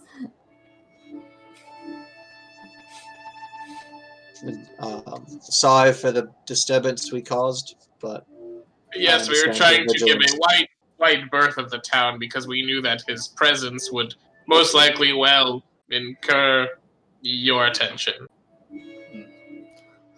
So you said your company. You guys are known as Dragon's Melody, but what is your names? That way I have. We gave it. Well, we gave him our names when we introduced ourselves, but Adam. Don't fuck this up for me. I just remember saying Dragon's Melody. Yeah, I introduced myself. Himself, and then he introduced me as well. Okay. Mihi, last name is Katanu. I was thinking, Mihi Katanu, Alithia Sanala, and his sister, Alexandria Zanala. Zella Zanala, actually. I don't know if Alexandria is her full name, but she goes by Zella. I think it's a full name, and I mixed it up.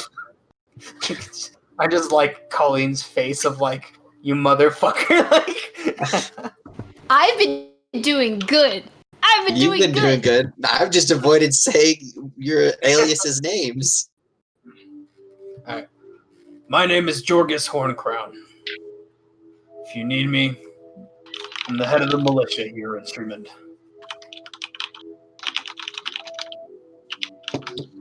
The militia. I'm not very familiar with Srimond. We're a small town. We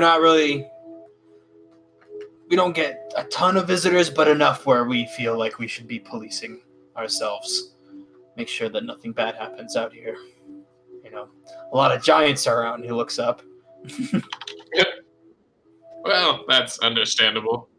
But you have no issue with us, Sans Giant, coming to visit your town, correct? There's nothing. Like I said, he stays here, and you keep out of trouble. We'll be fine. Fair enough. Well, we are able to keep a low profile if need be. Good. Is there anything you need help directing towards, or anything you can handle on your own? I think we'll be fine. All right. Have a good day. You too, sir. You as well, sir. Give him turns around a and little bow. Well, I think that went quite well, Cal. I think we nailed it. I'm surprised. I think we nailed it. You may have. I promise I will not tell Zella that you butchered her first name. Yeah, it's fine. I want you to remember this moment as I respected authority and behaved myself. Yes, I'm wondering what happened in the fog. Maybe someone replaced you with some kind of shape changer. I'm actually Fankins in disguise. Ah! No. Fake, like, grab your head and shake. Yeah. Just needed to get lost. Mihi! We're done down here. On our way. Boulder comes to pick them up. Yep. Picks them up. And they don't want anything to do with Boulder. They want to make sure he never even gets close to the town. They asked actually who we were, and they've heard Dragon's Melody. Can you believe that? Really? I can't believe that news actually travels this far. Wait, Grandpa, really? Yes, and actually, I'm honestly surprised that someone said that we did the thing instead of just the town's guard taking credit for helping out Multhir. Isn't that amazing? What did they say we did? What did they say we did? What did they know? Did they know our stories? Did they know our names? Did they know some kind of legend about us? Is there like a reputation that we have? No. And also he said he vaguely knows of that group's name. That is us. But we gave of him our names, so now it'll spread even more. Except for you, Kafriel. We gave him Zella Zanala, as you have requested. Aw, man, I have familial relations to everyone except for Cal. You could have given him, like, you, or, like, Mihi, or, like, Well, that's the one you've used most besides Annabelle, I believe. Was that the other one? Your other fake one? Annabelle Kane, my half-elf. Yeah, I also have Agnes. That was the one I was going to say. It was Annabelle, but Cal was doing introductions, and he went with Zella. Annabelle's been busted a couple of times, yeah. I also have my persona, who is the wife of Oliphius, who is a human. Can I just ask that you don't do the sister disguise? It's a little late. Because I guess you can use whatever with the name. Sisters, and I don't like. And you chose a name that is frighteningly close to my mother's. Well, they already gave it, and I'm pretty sure. Well, out of character, they did say that I'm your sister. I believe in Srimond. She'll have to keep it up, but she can retire that one. If you could. After this, I can retire her, or we can rename her, and I can do a different color of tiefling or something. But you know what they say, act what you know, and I know how to be a really annoying sister. Yes, my older sister tried to essentially use me like my mother. So. Oh, that's not how we humans do it. No, that's. But they're not gonna know that. They're. Yeah, they're pals. That is fair. I'm just asking. It'll probably even win you more points with the human folk to assume that, you know, you're like us, but with more scales.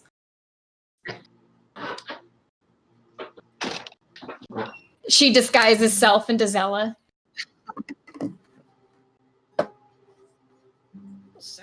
Never mind. We need to get to Mihi's mother's place and send them through the portal. Yeah. And then we can brainstorm killing your mom and maybe put your sister on that list, apparently. Oh no, there's many on the list. Oh boy. We're gonna be busy. Do you have a list? Of course I have a list. Isn't everyone? Is it written down somewhere? No. Do you have a manifesto? No, I think they'll understand. I think he's fine. So tell me, is it common for Yuan Ti to have, like, lists of people they want to kill, but not written down, just, like, in their heart of hearts? Do you guys have more than one heart? We have one heart. What about stomachs? We have one.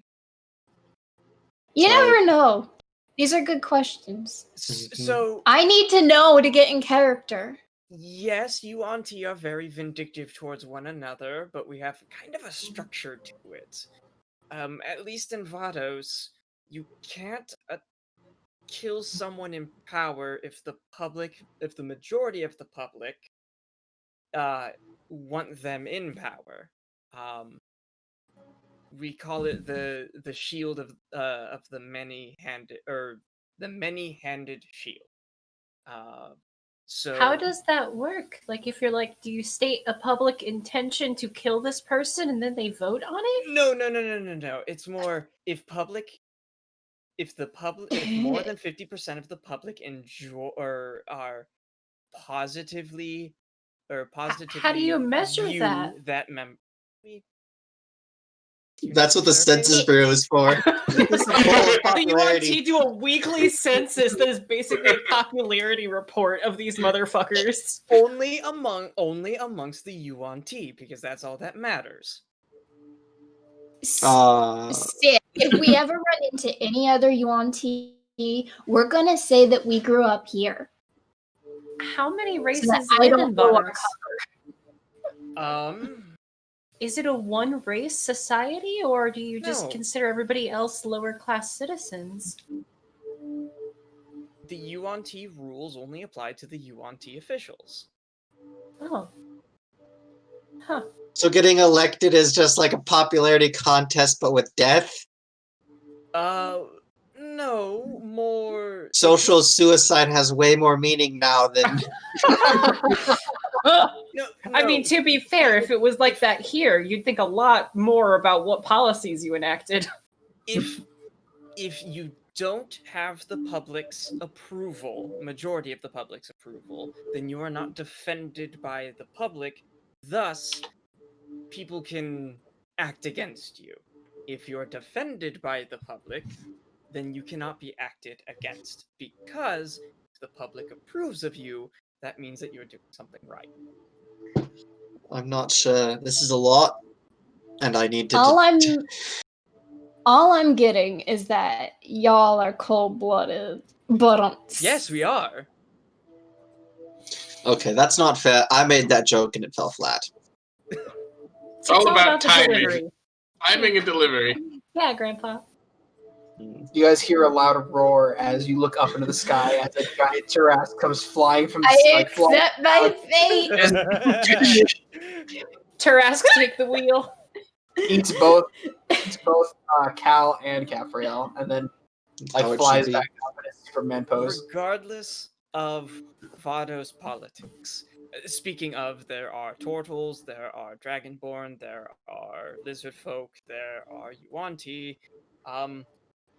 There are some mammalian races there, but such a minor degree that we kind of group them all together. Other. Kind of like this group does when we split mammalians and reptilians. It's unintentional. Actually, yes. And we didn't do it me and you went and talked to the gods. That wasn't... Well, that wasn't exactly splitting into groups. That was just... every time I try to go with you and Oliphius, I end up feeling left out because you two are so close. And Oliphius just gets my humor. When it comes to Vado's politics, yes, mammalians are collectively called the Other, and they have one representative in the government. Hey, that's not bad. Oh, the Dragonborn also have one representative. It's by the density of population. So the more you have of the population, the more representatives you have. Yuan-Ti have 5. Oh, so you're just describing the Electoral College now. Yeah, I was already there. Lizard folk have 3. I laughed, but it hurt a little. Feels bad, man. Big ol' yikes. Oliphius' mom lost the popular vote, but she won the college vote, so she's still in power. No, she won't lose the popular vote. Yikes. She makes certain of that. So that means in order to even start to go after your mother, we'd have to make everyone dislike her? Oliphius 2020? Question mark? Or, well, the other thing we could do is simply ignore the rules. That to works meet for me. his mom's house!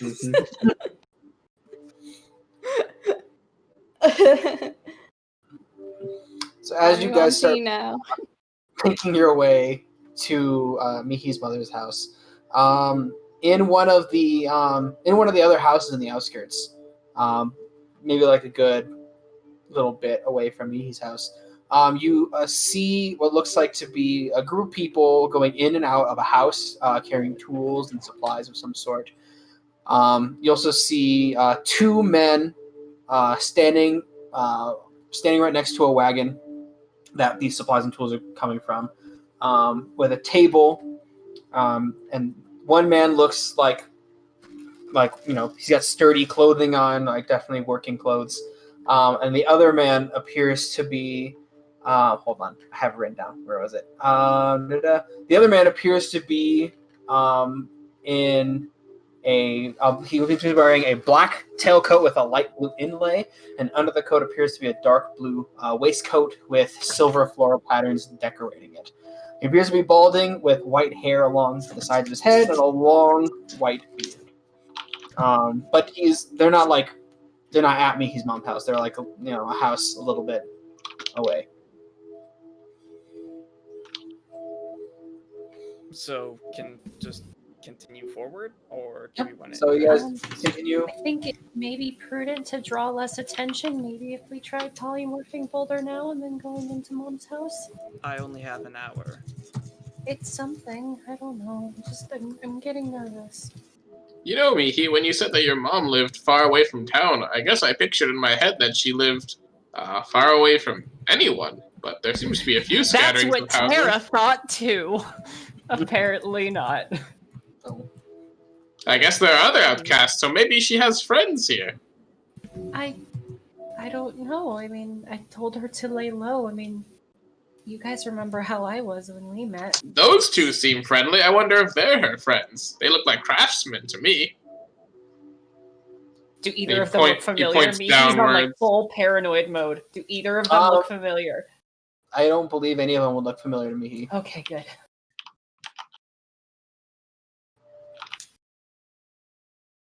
Well, how long is the visit going to be? When should I start prepping it? I mean, I was going to stay here for as long as possible. Like, I figured you would just park me in Boulder here and then go and do your thing in Srimond and then take your time, and when you come back, then we'll talk about when we want to leave. But I haven't seen her in months. I want to spend some time with her. Georgis that we'd be gone in a couple days. So we have a couple days. Have a couple days. We should probably contact our guide into the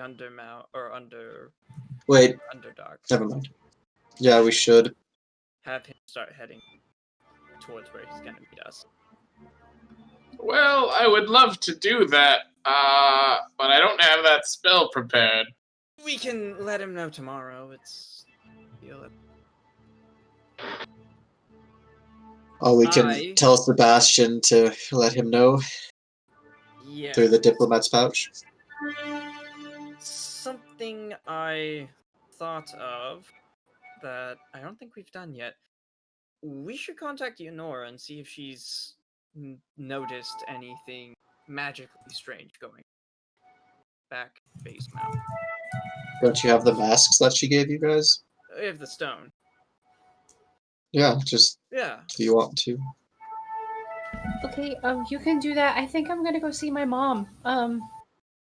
Yeah. Okay. Boulder, can you put me down, please? Okay. Okay, thank you. Can I meet your mom too? Yes, you will eventually. Just wait here, okay?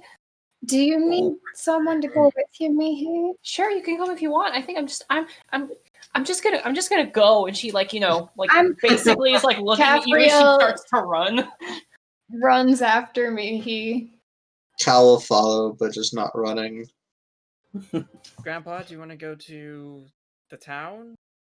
I mean, sure. I want to point out you separated yourselves here. Not exactly. You guys all went, and then Cal went with you. I left. You could have followed us. Decision to not follow. You are separating this party. You are segregating yourself. No, not a fact. You could have followed us. There was no like this group's gonna go this way. It was just. I don't know exactly what we're planning to get in Srimond besides supplies. The only thing I need from Mihi's mom's house is apparently she'll let us use something to check on Kafrael's dad. Look, I run after those who run.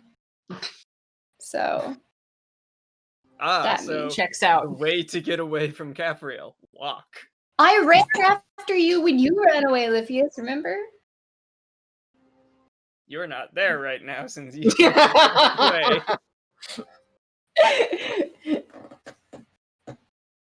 Yes, I need to get a few things for Srimond. Anyways, magic heat. Sure, you don't want to. But the thing is, we don't know what the others need. I'd hate to go back twice. They can message us. They have magic. Actually, I don't know if they can. Cal wants to make certain that we all know that he has. I don't think he has that. I don't think he has message. I don't think he can use the spell that I have. I'm not saying that he has message. I said magic. I don't think Cal has that kind of magic. I've seen him use magic a couple of times. And I don't think that's one of them. Really? I thought he had smite distance or something like that. I was gonna call it smite distance. Man, you would think we'll have to suggest it to him. I'm sure you could teach him. You're very bright.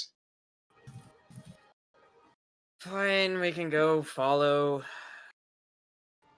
See family thing. I mean, and you're the one who needs to teleport them away, so. And I need magic chalk to do that. Well, we'll get to Srimond soon. And you are not teleporting her until I have a couple days with her, damn it. And she's gone.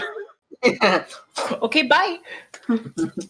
Oh, there's the portal. There's Bye. Your mom. There's your mom. Olivia's the portal. Olivia's dimension doors into your mom's house. Teleportation circle. Me, I did it. Mom, where are you? Oh.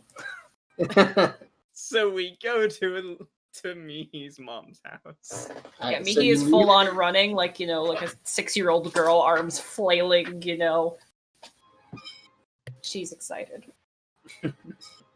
So you all leave Boulder alone, and as you rush over to Mihi's mom's house, well, 2 of you rush to Mihi's mom's house. The rest kind of leisurely walk their way there.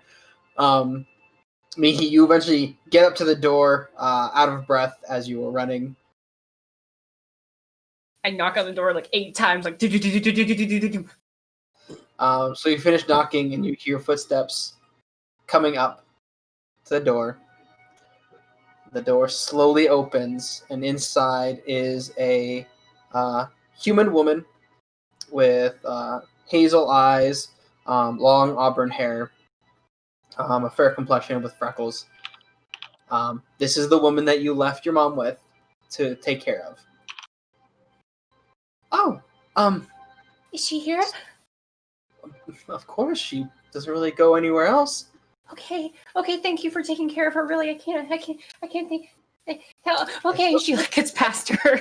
Just like, she begins to like move out of the way, and like you just fucking go and kind of like not like shove her, but like kind of bump into her a little bit, and she kind of like stumbles back like a tiny bit. I just wave. Freckles, nice. Same.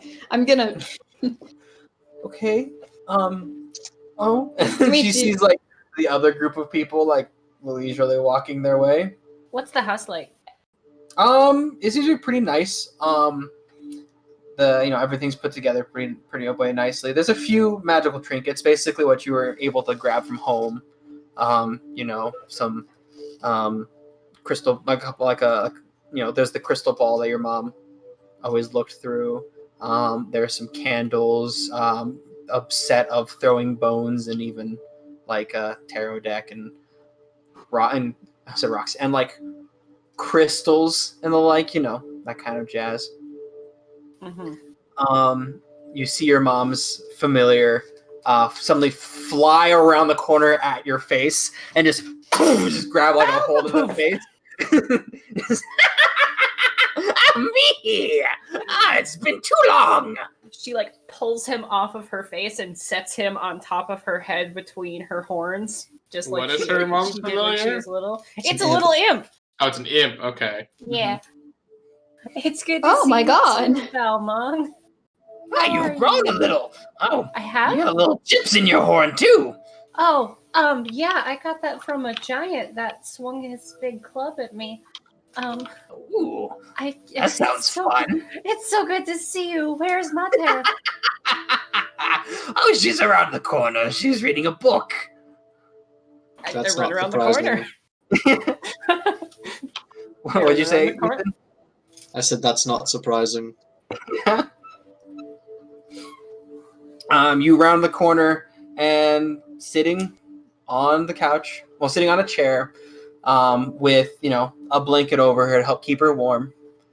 She pulls off her spectacles and looks up at you and goes,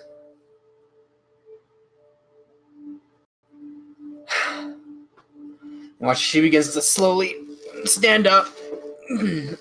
She moves around a little better than the last time you saw her, but she does have a little of a struggle. As she gets up, you can see the burns all over her body. And she walks over to you, stumbles once, catches herself. and then just rushes over and just embraces you. Mihi's like Gives you a full big on hug. crying at this point, and she screams, "Mater!" and she runs into her arms and hugs her. Also, for those of you that speak Infernal, Mater is just Infernal for mom. I looked it up. She begins to cry too. Mihi, it's been far too long. It's been so long. I miss you so much. Cal, you see this exchange happen. I will keep a respectful distance so it does not catch feelings. There's a splash zone. Gabriel kind of turns away and just like walks back out the front door. Yeah, I'll leave the room with Gabriel. It's at this point like Grandpa and Olifius kind of get to the door. You leaving already, Gabriel? No, that just respect. My stomach feels kind of weird, so I'm just gonna wait outside. Gas and. So should we? Should we all wait outside? You do you. I don't care. It's whatever. The town is that way. We can leave them to their thing. If you want to go to town, Olifius, there's nothing stopping you. You know what? Fair point. He leaves.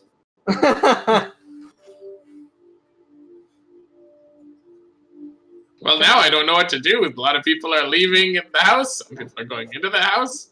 I want to meet Mihi's mom. Yeah, but... Oh, yeah, they're they're hugging. In a while. They need, I'm sure that... Yeah. Just go to town with Olifius' grandpa. Make sure that he doesn't just, burn it down. Well, someone maybe needs you to should, so that we don't segregate the mammalians. Someone needs to look after Boulder, first of all, so... Well, Boulder's here with us. I don't know. Well, there's other people that live near Mihi's mom. We should probably, I don't know, say something. If you want to do that, you can do that. I'm gonna go do that. And Grandpa will turn around and leave. So you turn around and start walking to Boulder, and you notice that that really well-dressed man is also making his way towards Boulder. Oh boy. Mihi, the embrace ends, but you're still kind of holding each other, right? And your mom goes, Mihi,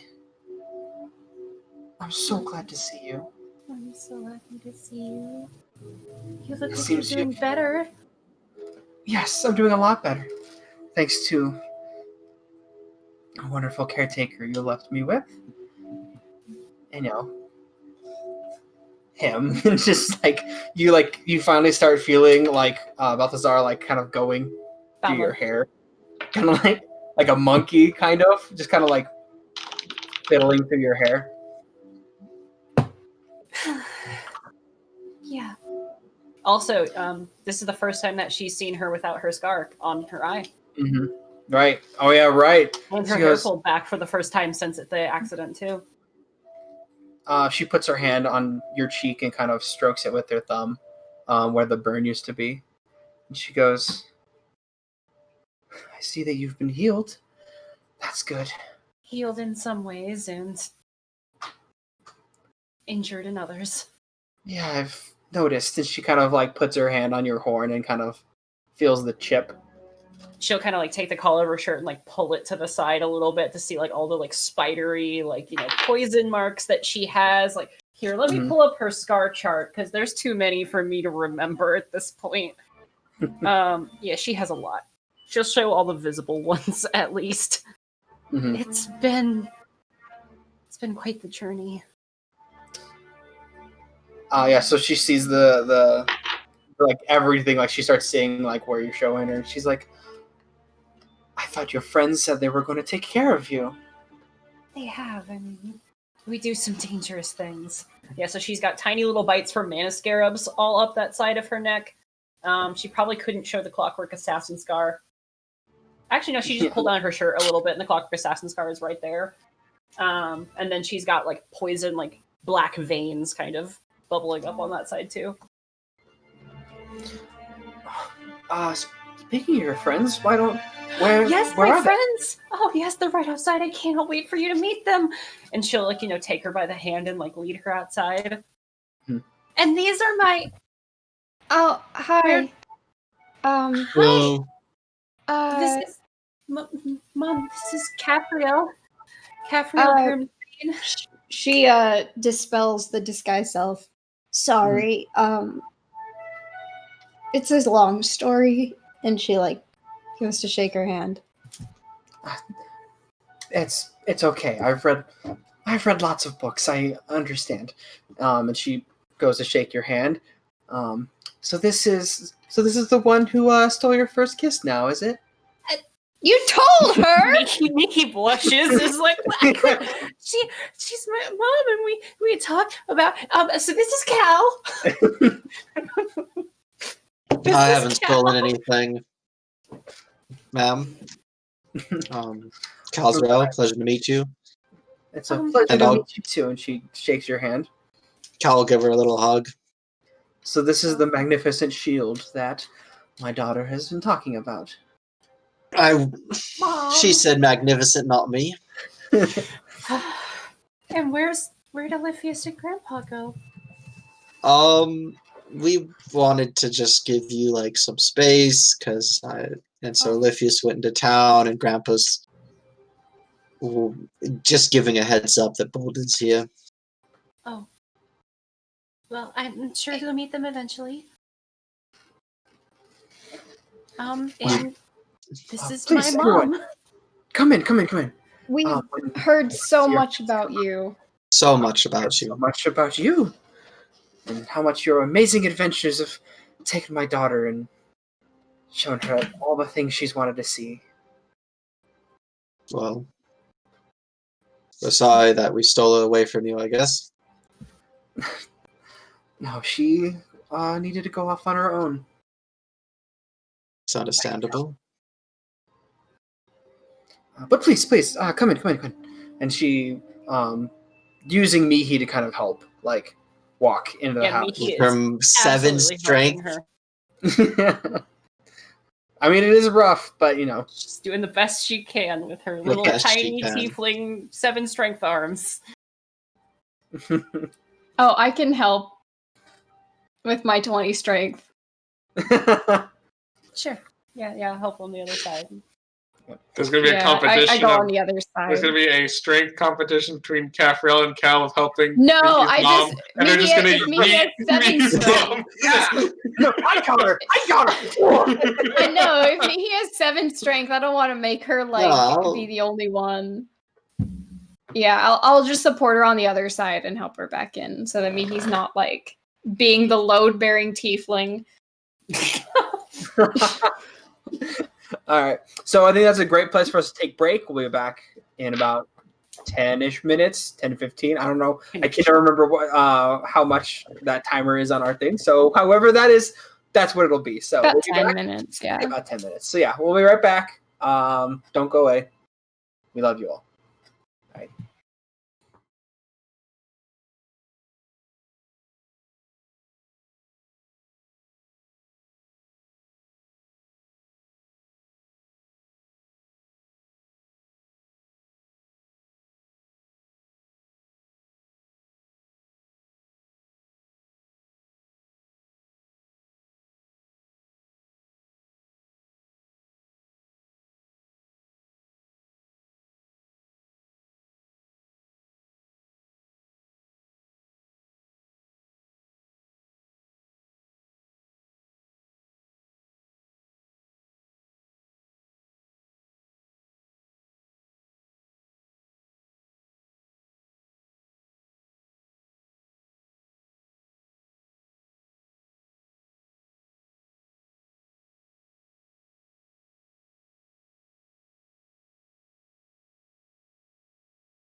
Hello, everybody, and welcome back to our Modest Guild.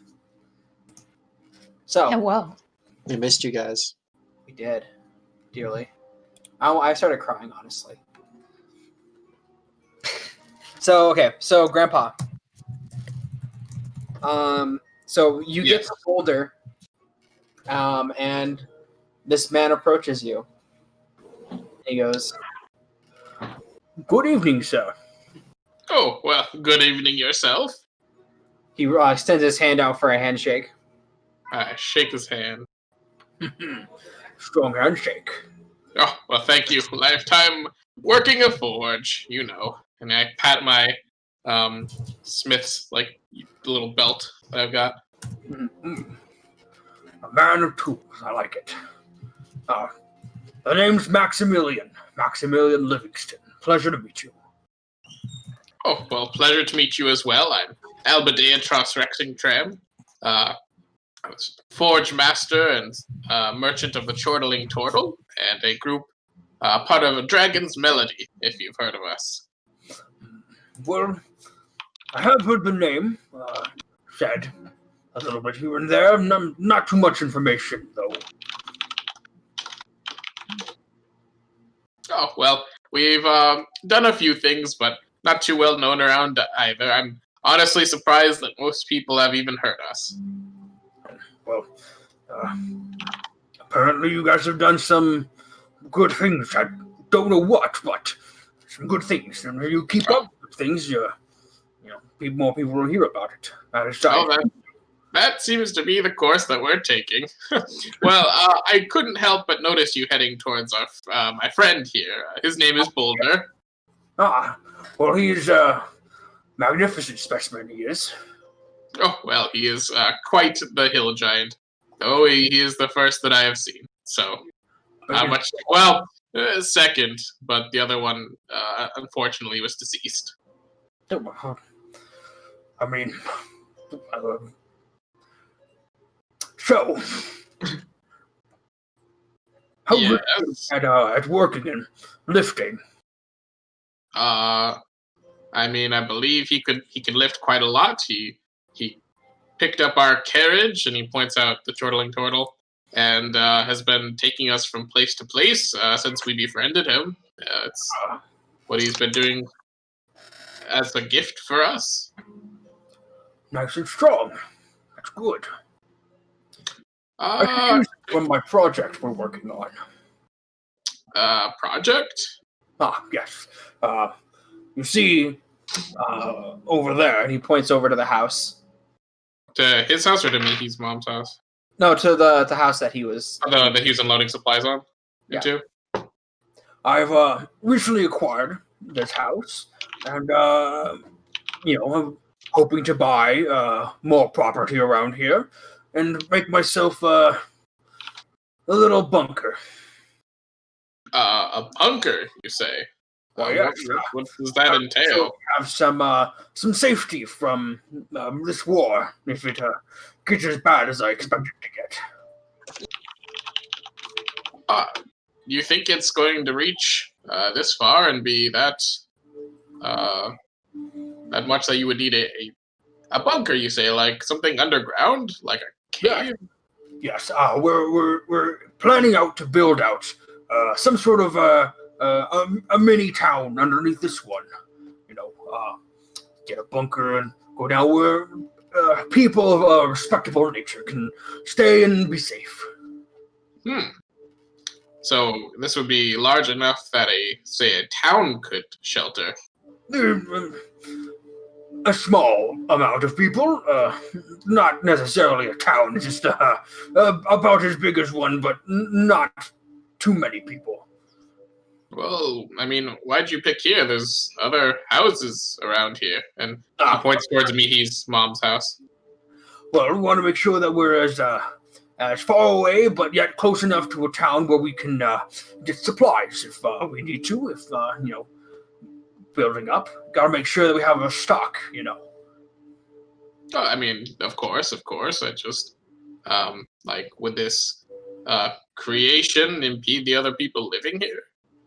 No, I couldn't imagine why it would. Well, it is not exactly my place to offer out my friend's services, but I have a friend that can help relay your message if that is what you would like. I can't say he's actually much for hire. If you need him just for the day, he will be leaving here quite soon, actually, in a few days' time. I wish to purchase him. No. You can hire him for a day's work, but... Oh, do you not own him? No, he's a friend of ours. We met him on the road. So he's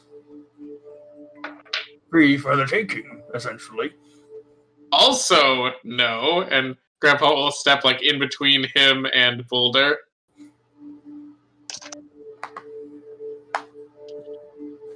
I would like you respectfully to ask you to leave, sir. Well, he will be mine. I get what I want. That is wonderful, sir, but in this case you will not be getting anything. We'll see. And I'm going to use thaumaturgy to make my eyes look like they're dripping lava.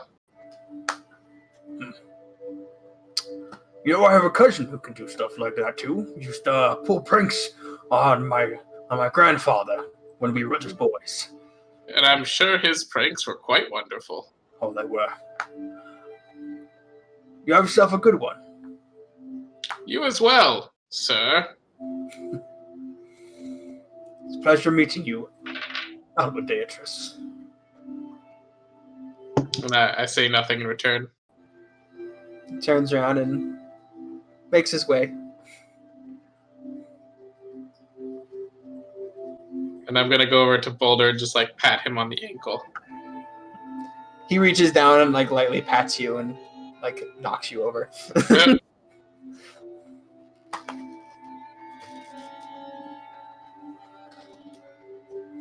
Do you want to shift to someone else then? Yeah. Oliphius, you are making your way to town. It's going to take you about an hour or so. Wait a minute. How many almost do I have? I have 3. Could... Nah, doesn't... Nah. Never mind. He'll just continue onward. Let's see. As he's going, do a quick perception check to get a good lay of the land.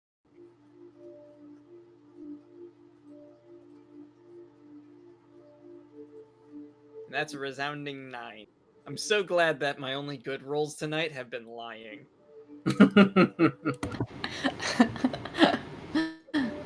Yeah, you're kind of in your head a little bit. Yeah, absolutely. He'll have grumbles on his shoulder as well.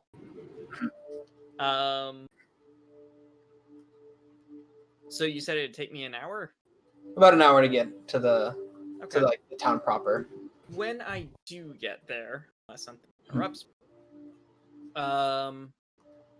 he will immediately start looking for a shop that sells magic items or ingredients used for rituals like.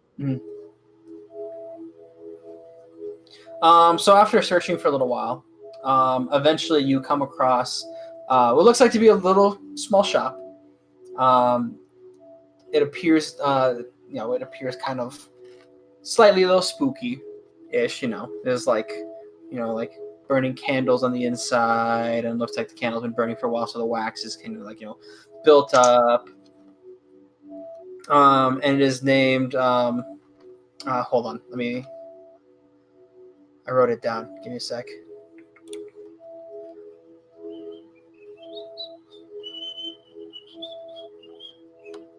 Bed, Brews, and Beyond.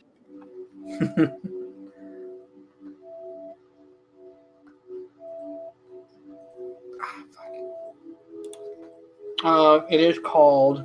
I can't find it, so I'm just gonna come up with a name. It is called the Flickering Wick. Ooh, I like that. Which Olivius will actually say. As he goes inside. How stocked does it look? Like, is it well stocked or kind of? It looks decently stocked.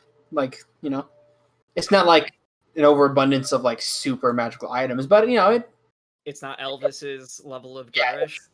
Yeah, it's not Elvis. I forgot what I named the fucking shop. Elvis's Magnificent Musical Emporium. Yeah.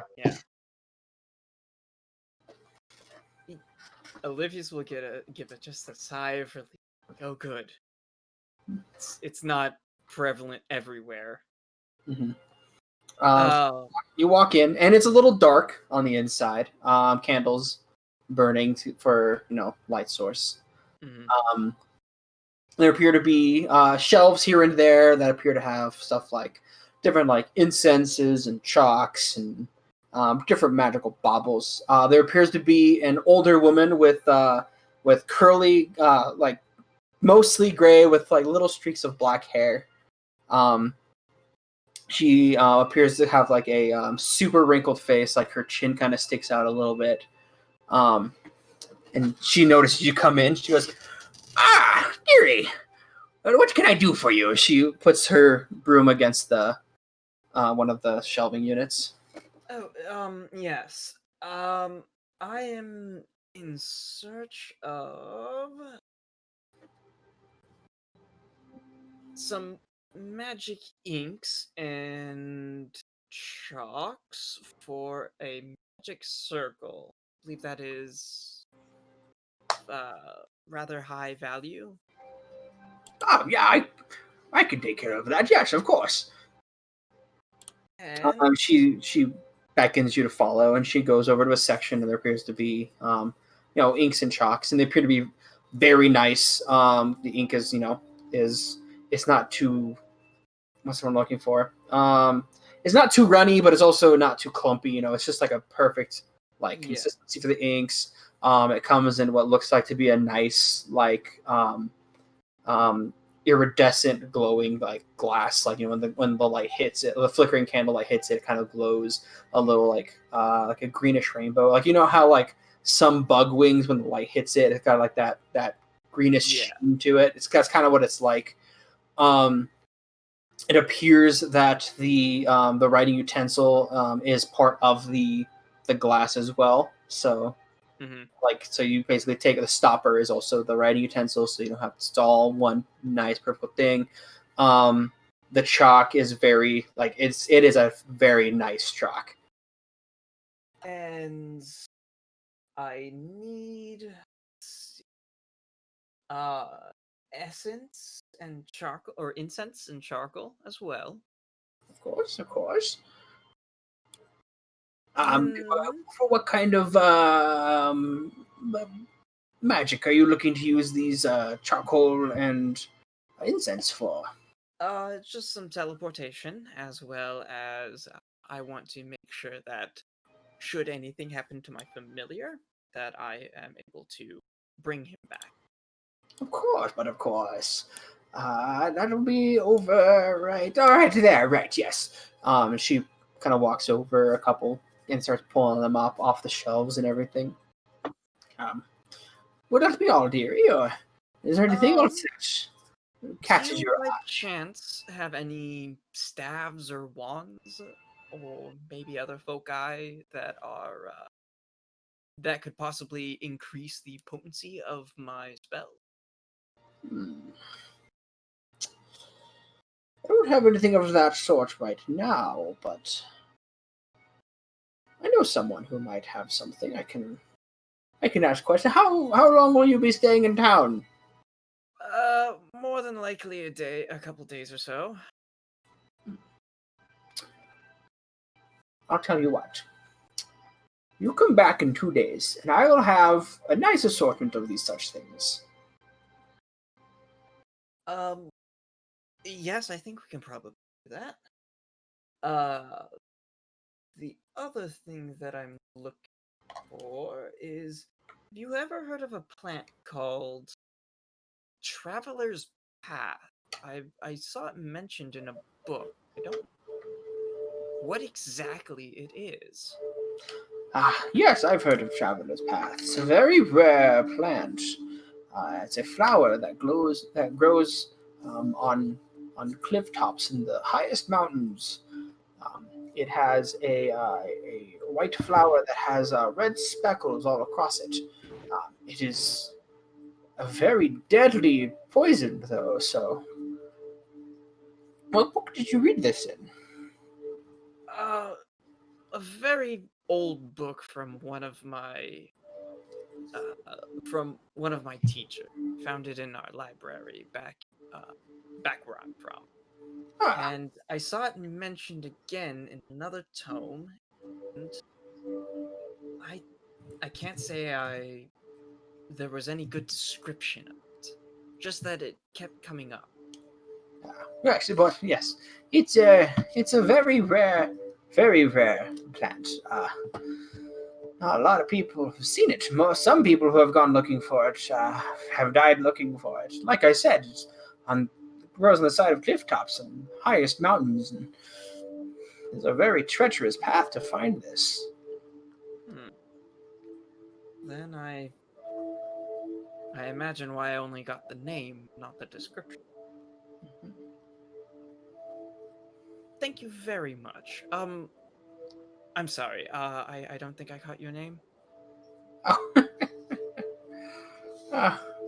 Most everyone around town calls me Granny. Thank you, Granny. How very odd. I know someone who goes by the name of Grandpa. Oh, what a coincidence. I ship it.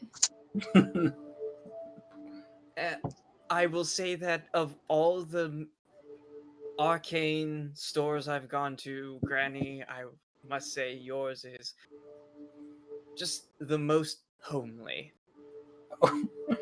Thank you. I try to make it as welcoming to as many as possible.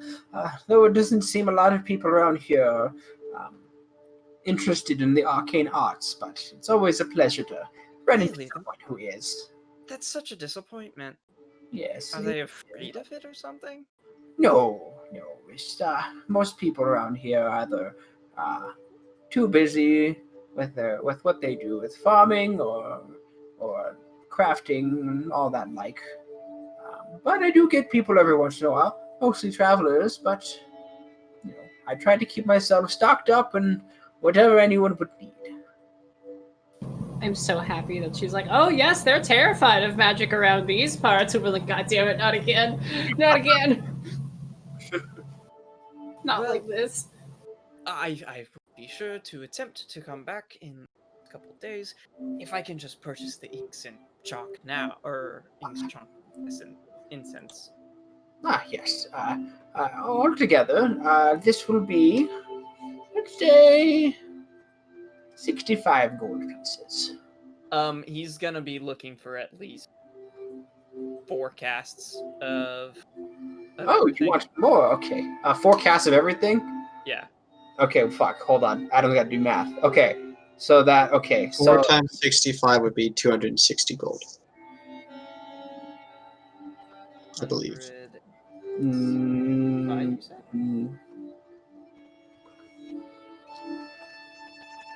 Adam's gonna get the...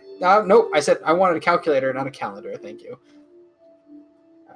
So let's see. So that was... We did...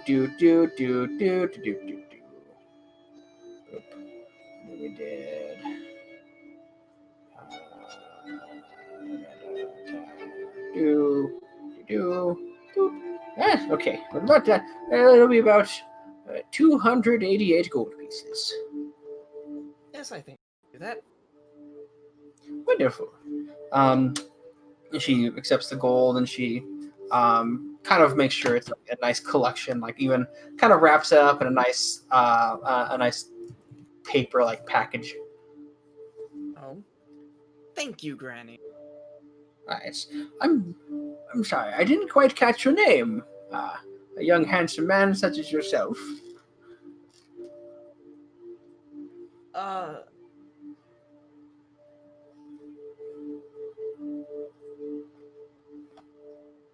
I'm writing down what I need for all of this. Duval. Why, it's a pleasure meeting you, Duval. I'll see you in a few days. Thank you. And Alephius will head back. Okay. He got what he needed. I can now cast Magic Circle. Thank God. You mean teleportation circle? Yeah, right. Because Magic Circle is actually another spell. I don't know if I can actually cast it. All right, so Cal, Cafriel, and Mihi, you eventually get sat down, and Mihi's mother's caretaker begins brewing up some tea for everybody. Balthazar has jumped from Balmung. His name is Balmung. Sorry, I keep saying Balthazar. I don't know where I got that name from. It's a very demonic name. You're fine. Balmung has jumped from Mihi's head to on top of. Does it mess up my hair? I'll fix it later. The curl. Please. He's like playing with the curl, like bounces, like. Boing, I don't. It seems to be like inspecting your horns and like touching them. Please stop. You're fine. It won't kill you. It doesn't matter that it won't.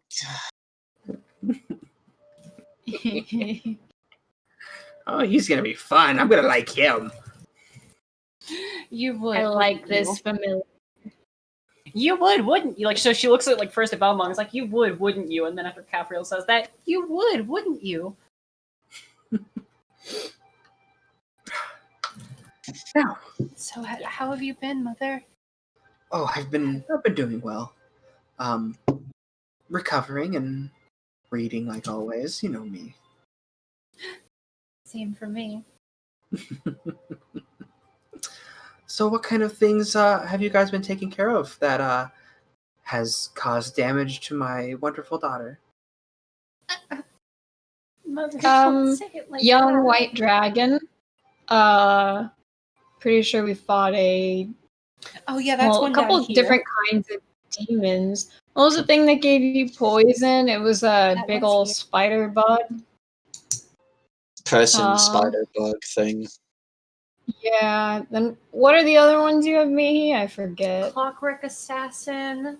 That one's probably. Oh yeah, that was awful. The Mana Scarabs. Those weren't fun either. You know, a lot of those happened all in that one dungeon. Well, to be fair, it was a deep dungeon. It was one more of a temple. But, Forgotten temple dungeon. And then this one was an ogre, but I didn't pass out from that one at least. Or did I? I can't remember. Maybe we should stop talking about this. I thought I could handle it. So. Right. You've done quite a lot of things, Mihi. I mean, I told you it was my dream that I wanted to go be a hero, and I feel like I'm doing it. She saved a baby. She saved a baby. I saved a baby. Really? When just now, happen? Actually, yesterday. Yesterday. On the way here. Mm-hmm. Really?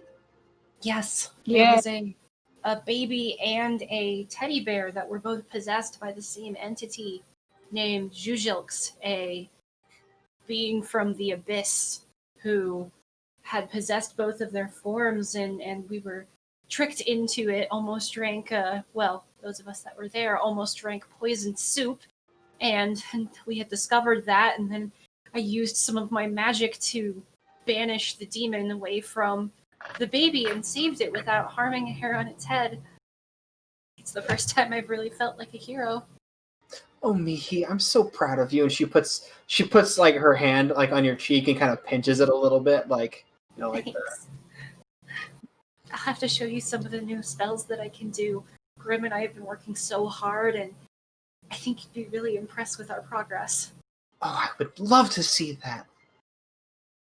Yeah. So, how long will you guys be staying in town? I know that you wish to transport me back to your home. It's so weird to say that out loud.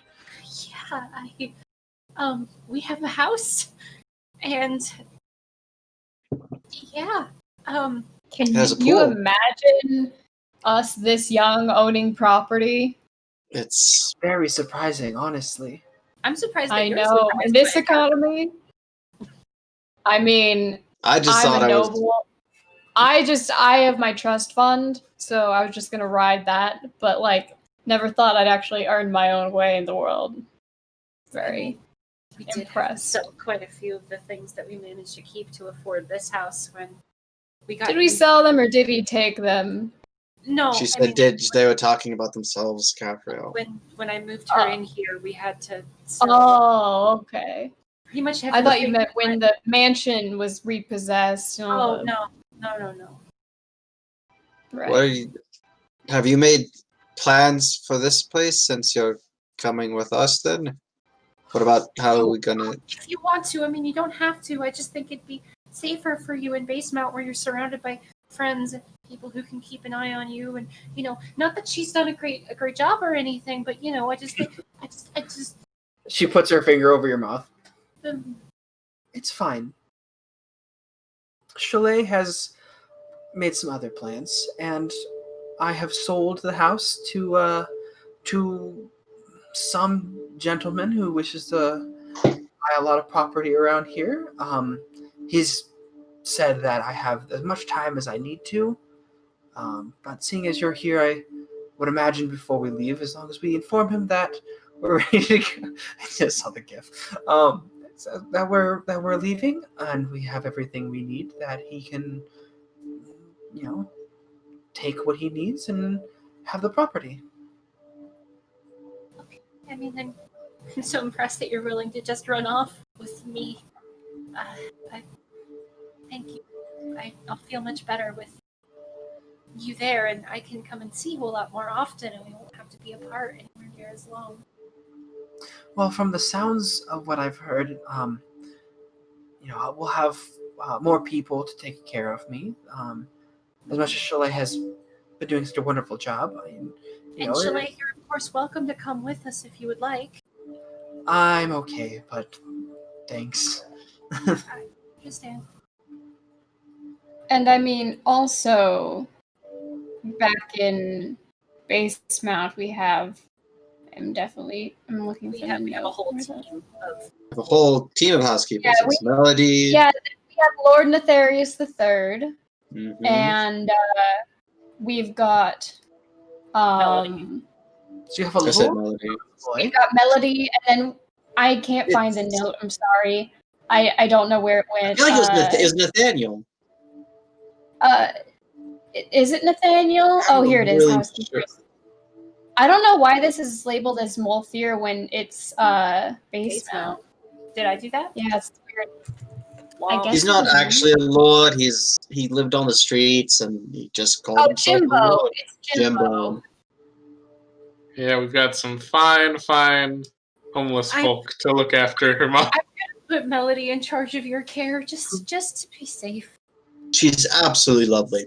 She is. She's really lovely. We rescued her Sweetheart. actually. She was imprisoned by a group of misguided orcs and ogres who were luring travelers into their deaths. Oh my, I'm glad that you rescued her, obviously. Very, yeah. Now that I'm thinking about it too, I was meaning to ask you something, and I guess Cal and Caffrey, this is the right time to have the conversation. I think you may have adventured with their parents. Yeah, I've been meaning to bring that up. Do you know Asmodel Grimsbane and Constantine Bork? Constantine Damonbrun? And also a wood elf named Perrin. No, I don't know who those people are. insight check. What was the nickname? Was it I keep wanting to say Xenafia, but I don't Her know. name was Xenafia. Xenafia. Oh man, that's another natural 20. Hold Cal on. got That is- a 2 and Cafriel got a 17 for chat. So Cafriel, like, I mean, she doesn't seem to really know. Shit, she's a charisma caster. She is charisma caster. But Cal, Cal, you saw a tiny glint in her eye, like hardly noticeable. It's like a flick of Mhm. like worry, fear. What is it? column A, a little bit of column B. A little bit of column A, a little bit of column B. Mm-hmm. Yeah, but to everyone else on the outside, like, doesn't. She's never heard of people. I guess we were mistaken. I thought there was a point in time where you went by Xenafia. But I really hate it when parents lie to their children. Cal! Why would you say something like that? Because she's lying. She made it take off his headphones. Salvatore's Cal Zarel. I did not invite Cal wins to again. my I love it. you to call her a liar. I didn't call her a liar. No, I did not. You literally said that you hate when parents lie to their kids. But I did not. I didn't. At no point did I call her a liar. I asked. I just said I hate when parents lie to their children. And then you said she's lying. No, I never said that. She out of character. I said she's lying. Okay, that was not explained because that's sort of like a character thing. Context was I just said I hate when parents lie to their children. the To her. To her. Give the DM a moment, everybody. Yeah. Holy shit! That was a way to bring that up. the context would imply that means she's lying. I mean, because she is. So when you say that, Belmont plucked Okay, the hair now from- he said it. Now he said it. No! What? Why did you do that? Because you What? called my mother a liar. Doesn't mean that you can just pull him. I work very hard on that. That's what Belmont does. Just you I will listen. smite him. If you smite my mom's familiar, I will smite you back. She's lying to us. His mom While goes like, those two are arguing, calm down. It's Belmont. What? Come here. Oh, you're no fun. Like, flies off of Cal's head. Now, can I roll sleight of hand to cast detect thoughts, but secretly? sure. Not like this. Because she's distracted, they're yelling at each other, like. I can roll for Um, initiative at any point in this conversation. I'm holding each of you two responsible. That's a 13. All right. We're really bad house guests. Yeah, you are. Yeah, you She are. lied to us. She's lying to her daughter. No, my mother would never lie to me, ever. She started this. She brought this. She brought the Cal storm upon herself. I did not predict this forecast. I can't help. This is beyond my control. So She interests the Gabrielle, as you kind of like subtly begin to like move your hands underneath the table and you release the spell, it dissipates. And for a second, you're like, what the? And then all of a sudden, you watch as Balmont like crawls up from like behind her back and goes on top of onto Miki's mom's head. Oh my god, that little bitch. She hates counterspell chat. Oh my god. Like, Cafriel's just like jaw open, like, you bastard. If you cannot be civil to my mother, I'm going to have to ask you to leave. Civil. It's fine. It's fine, Miki. I mean, from what I've been told, he has some issues. It's okay. He blushes again. Is there tea? I never said it like that. Can I It's sip called it? Between the lines, my dear. Your mother is very good at doing that. I thought you would have figured it out by now. Miss Catanu, there's no. This Your is so daughter's not an. like you. Your daughter's adult. There's no. And there's things here that we need answers to. And I understand that everybody has a complicated past, but there's no need to protect her. She Hey, said, Miki. "What? What? Can I hold Grim for a second? Why?" And in the middle of this, Just trust me. And I stare at the little imp who counterspelled me, and I'm mute. Please, can I hold him? Grim, are you okay being held by Gabrielle? I mean, she's my friend. I know, but it's your body. I needed to make sure you were okay with it first. Can I roll persuasion? That's what I was trying to do. You may certainly try. You may certainly try. I'm assuming it's at disadvantage from everything that's happened. Disadvantage and also an excruciatingly high DC. Yeah, that checks. Sure. I do not see why not. Okay, sure. That's an 8. So, as I hold Grim, I would like to use my Grim psychometry ability for Grim. I saw that coming. Oh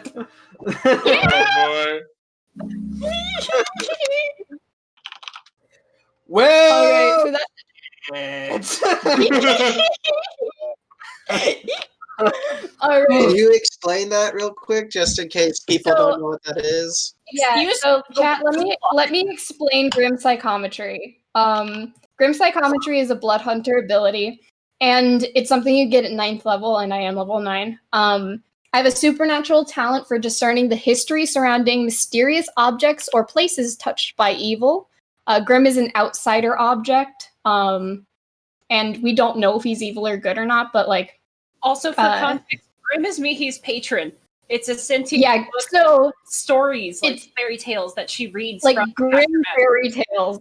Yeah, Tales from Down the Lane is the full name of the book, and it's her patron. Like, it's a sentient book that is her patron. So, when I roll a history check at advantage, and so, and that'll tell me how much I know from this ability, and it will give me information about the darker past surrounding the object I'm touching or the location I'm present in, and I have, and then the information gleaned from the object often leans towards the more sinister influence of the past and sometimes conveys visions of things previously unknown to the character on higher rolls. So basically, I touch it and I get like visions of like things that happened in the past to this object. Wow. So let me make this roll. Here comes How did you not think about this? She I just got level 9. too long ago. It's only a 14, but that's not terrible. God, no, it's not too bad. Okay, hold on. I gotta think about what exactly that would. Okay. What?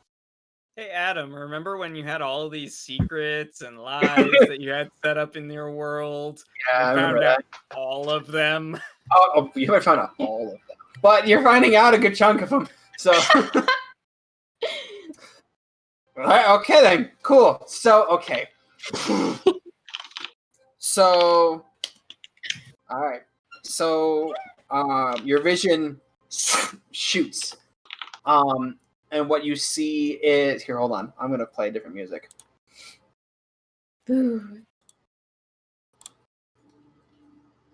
Okay, so your vision shoots, and you are suddenly witnessing what looks like to be some sort of man. This very old man has some sort of ritual circle surrounding this book. Upon closer inspection, this book appears to look a lot like Grim Tales from Down the Lane, but not as beaten and old. It looks a lot newer. And you watch as this man begins to chant with this ritual, which you can't discern what he's saying or what kind of magic this is. And as this man begins to chant more and more, you watch as the candles on the surrounding edge of the circle of this ritual begins to grow one by one. Just one goes higher and higher to the point where it looks like this man is surrounded by shooting flame. Eventually you watch as the wind picks up surrounding him, as papers and all sorts of manners of everything around this room begins to get blown around in a circle as gusts of wind begin to entrance everything. The fire is still shooting up into the air as this old man's cloak begins to whip with the wind, and you watch as this dark black ethereal tendrils of light begin to come from above him, and they swirl around as if they're making some sort of twist of three different edges as they swirl and they go boom into the book, and you watch as light begins to emanate from underneath the book as this light begins to pour inside of this book more and more and more, and suddenly the book begins to float up into the air as the light surrounding all of it begins to glow brighter and brighter. This dark ethereal light begins to overtake the light of the fire, and yet the fire begins to still grow even more intense than it was even a second before. And then as the last bit of the light comes into the book, it drops. Poof, the fire extinguishes, poof, and all the air grows still. The old man reaches over and picks it up. You know, you've given me a lot of trouble in the past.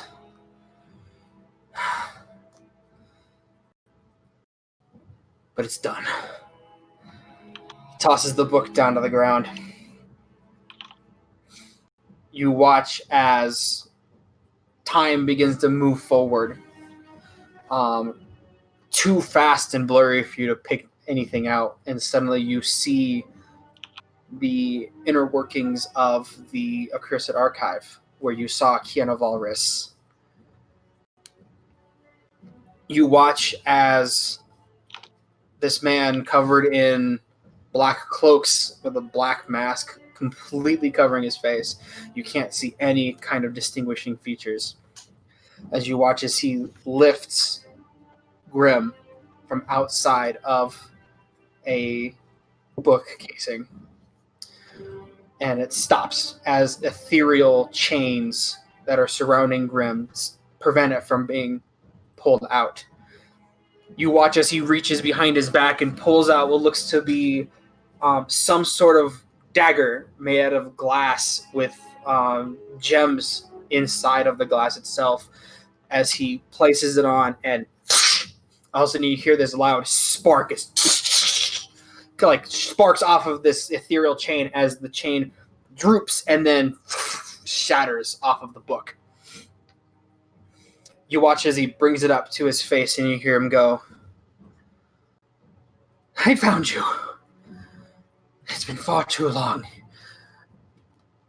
And then you hear a loud roar echo throughout the chamber as you watch as he pulls it close to his chest, and he begins to run as suddenly bolts of fire poof, impact where he was standing, poof, impact where he was, as he keeps following behind him as this man is rushing around the inner workings of the Accursed Archive. And you watch as Keanu Valris fucking stomps following this man as she's breathing fire bolts.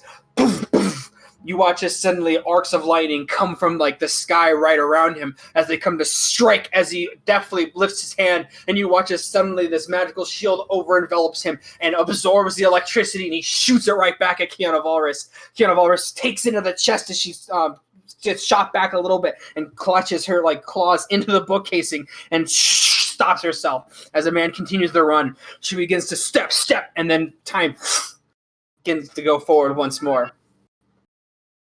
Too fast, again, for you to really make out. And all of a sudden, you see Grim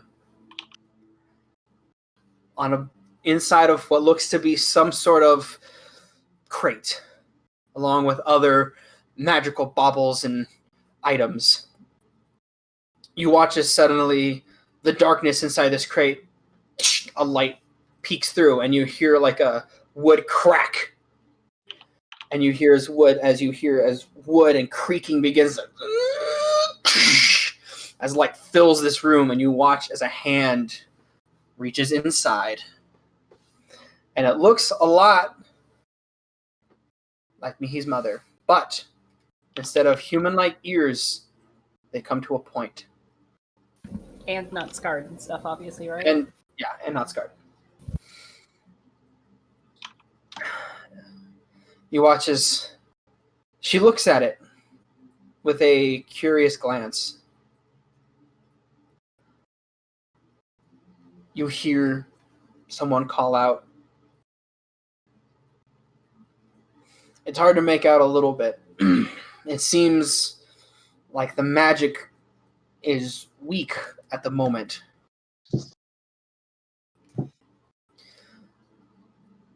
And you watch as this scene plays out of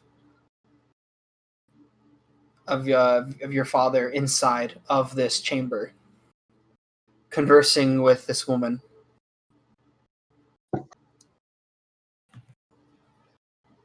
The scene goes over again as time begins to move forward.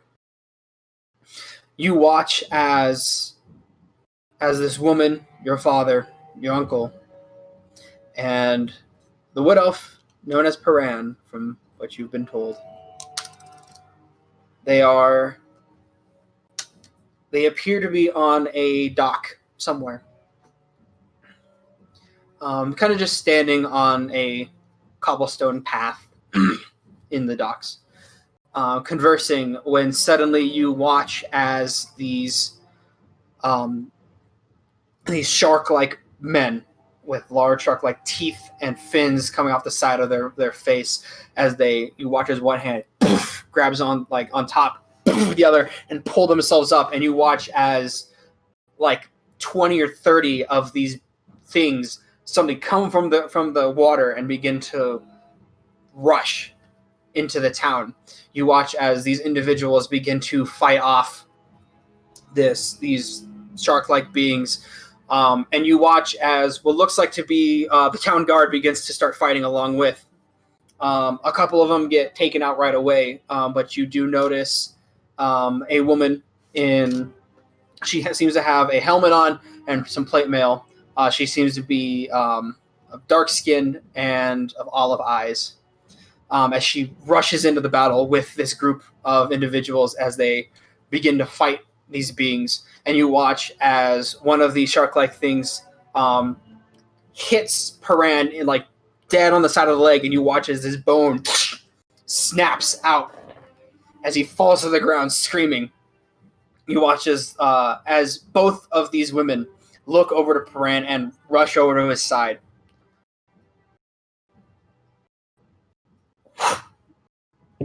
Time goes forward again. You watch as this woman, your father, your uncle, are sitting. No. They're begin to raise as it looks like the king of Yomar is knighting each individual one and praising them for stopping a threat before it got to challengeable. You watch as your father and your uncle beaming with pride, but this woman seems sad. And the half elf part.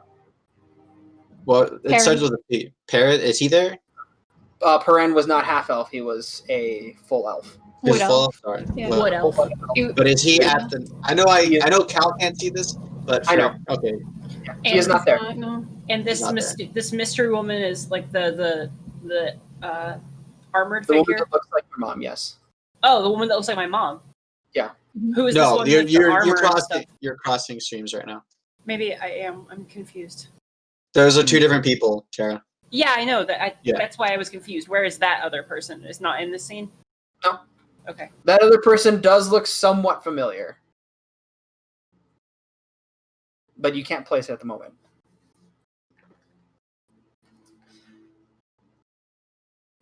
Time shoots forward.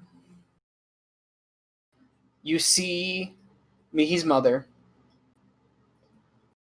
cradling a small bundle, and you see a small baby Mihi in a bundle of blankets.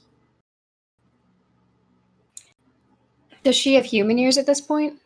She, yes. This Mihi's mother, who has human ears, is there. Yes. Okay.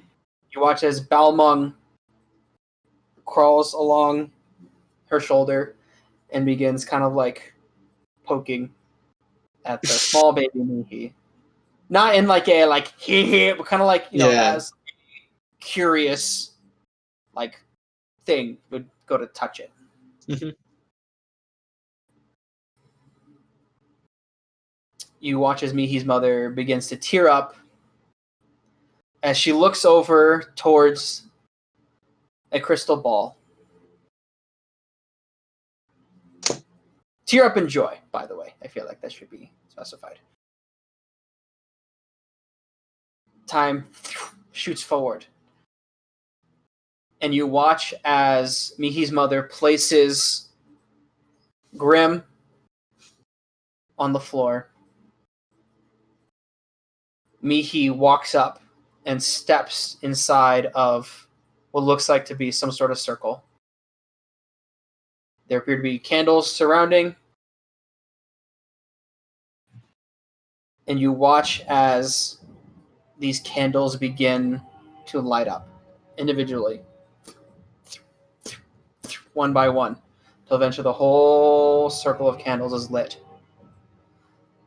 You can see the sun setting off in the distance. Mihi's mom goes, "Are you ready?" And you hear Mihi go, "Yes." And as the sun hits a point in the sky, you watch as a green glow for an instant in the horizon, and all of a sudden the candles light up and glow even more. Grim begins to float in the air as a dark light begins to overtake him and floats towards the middle of the circle as opposed to the opposite side where he started. And you watch as Mihi cautiously and yet determined takes a step forward and another as the wind begins to kick up. Not violently, but enough to start blowing against the clothing. And Mihi puts her hand on top of Grim, and you watch as this light envelops her hand, envelops her entire body, as Mihi's eyes begin to glow white. And you watch as both her and Grim begin to float more into the air. And then the light absorbs into Mihi, and she drops to the ground, catches herself, and Grim hits the ground. The candles go back to normal. And Mihi looks up to her mother with a happy face. Time moves forward again. You watch as Mihi and her mother are strapped to a pike, as bundles of sticks and logs completely surround them both.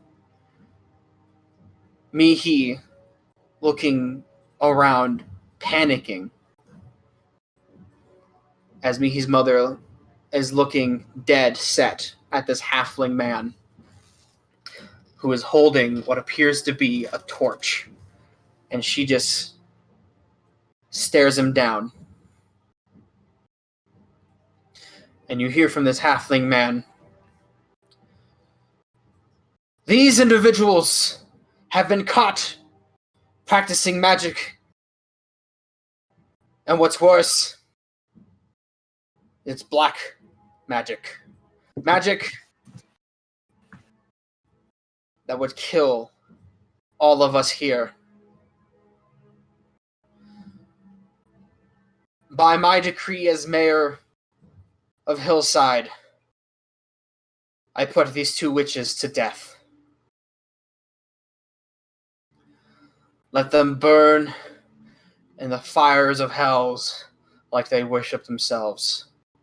And he throws the torch into the logs, and all of a sudden you watch as they ignite faster than a normal fire would, as they completely surround both Mihi and her mother, as the fires begin to lick up against their feet, their legs, their bodies, everywhere. You hear as Mihi begins to cry out in pain, as Mihi's mother also does the same, as they both are screaming in agony as the fires begin to lick their skin.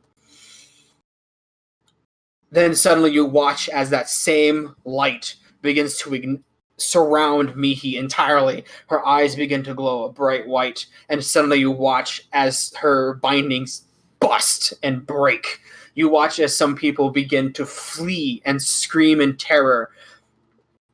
As you watch as Mihi looks over and just grabs her mother and lifts up Grim and begins to say magic words that you don't recognize as yourself. I recognize either. As suddenly they both disappear and reappear 100 yards away.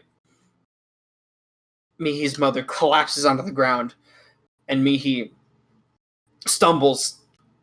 Her original burns beginning to form as you watch as Mihi's mom is riddled in burns all over her body. You watch as Mihi carefully picks up her mother as best as she can and stumbles, and then time shoots forward. And you come out of it.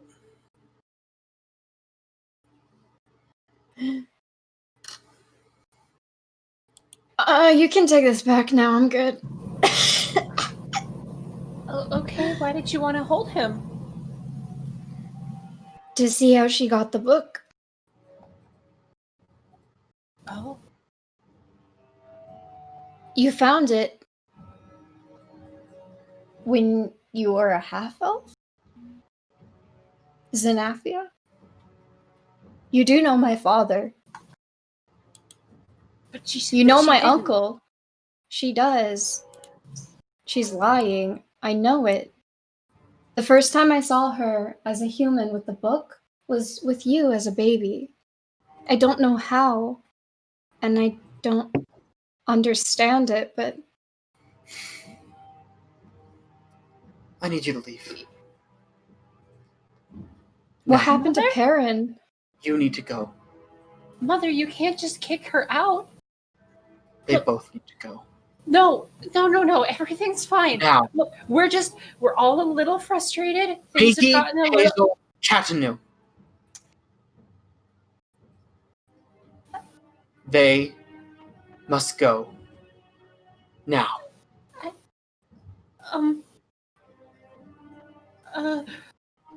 If you know my father and my uncle, then why didn't you say so? If you do not leave now, I will be forced to force you.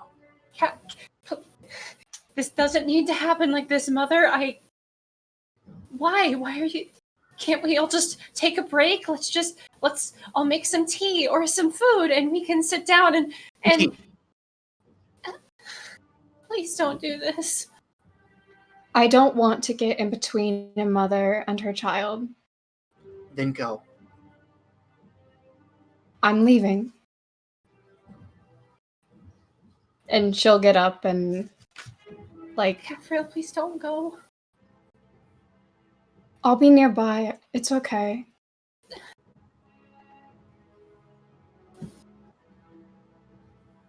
Please don't go. And... never really gone. I have a part of you with me. I stole that kiss. And she just kind of... As you turn to leave, you see Mihi suddenly touch that white stone bracelet that you gave her forever ago, that she still wears. She just smiles and, like, her eyes look really glassy, which isn't something you see a whole lot because she just disassociates most of the time. So. Disassociates everything. She just walks out and to go hang out with Boulder. Does Cal go too, or is he staying? Cal looks to Mihi, and then he looks to Mihi's mom, and then he looks back to Mihi, trying to like see what Mihi says. She's just, you know what? Roll insight. Because I always do really well on insight when it comes to Mihi. 14. She looks so panicked, like she doesn't know what to do. There's tears forming at the corner of her eyes. It looks like she's going to break down any moment. And she just looks really confused.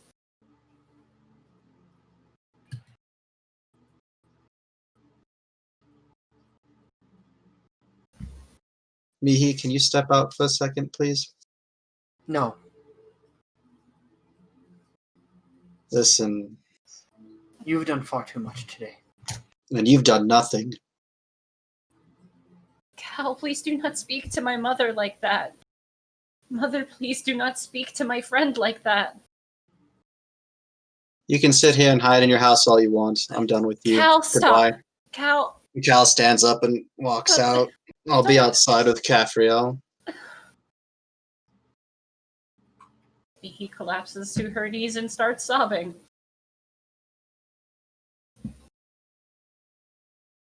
Balmong jumps off of your mother's head and goes up to you. And as Balmong opens his mouth to speak, he disappears.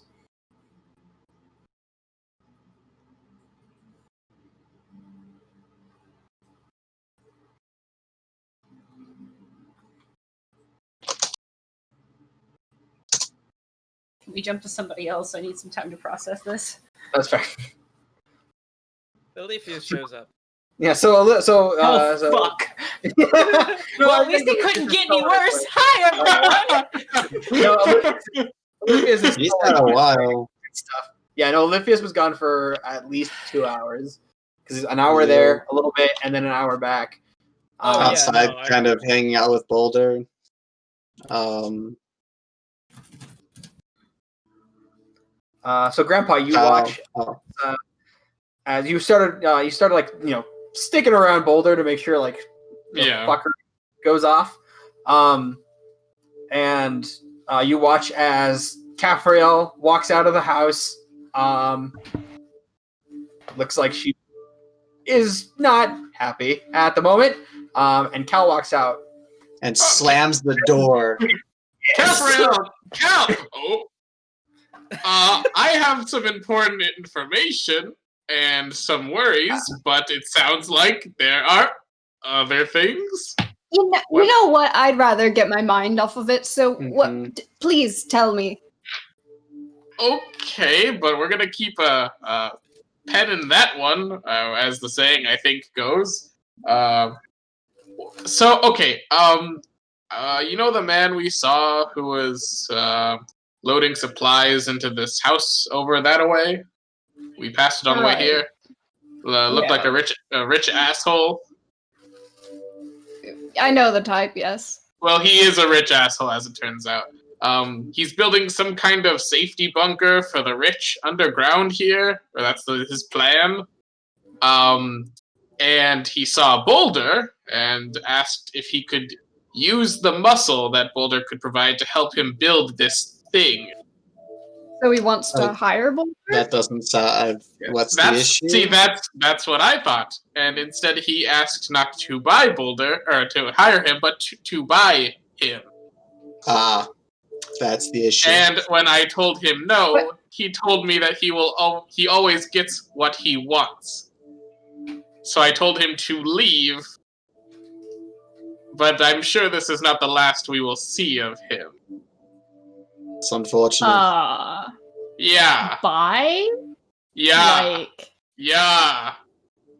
Like buy him yes. dinner? Or No, like purchase him like a slave. What? Yes. That must be the man that bought me his mother's house. Like Caffrey, we can't just unsheath scythe activates. Wait. Activates right. When he tries to steal Boulder, shoot out. When he tries to steal Boulder, then you can do that. It'd be a lot of trouble if you please. We're already in enough trouble. Okay, something clearly happened that is because I know she would normally attack, but something. His mother's hiding something from her, and she won't tell us what. Oh. And when I called her out on it, it didn't go very well. Oh. I already have enough problems with the bourgeois, and I will not, I repeat, I will not tolerate a slaver. I can't just let you kill him. Why not? Olivia said earlier that killing things is how we solve all our problems, so let's do that. We promised. It's not a good thing. We promised the head of the militia we would not cause problems here, so we would rather have. I'm not causing a problem. I'm fixing a problem. Well. By causing a problem, you are fixing a problem. I am not. If he does anything, we are. If he tries to steal Boulder or kidnap him, then we can take action. Until then, please, Caffriel. We can take him, but we can take him alive if we, And I don't necessarily know how it. How do you feel about maiming? We view Boulder a lot differently than the rest of the world's going to. They might. That is also true. May I maim him though? Not right now. Scare him to the point of a heart attack?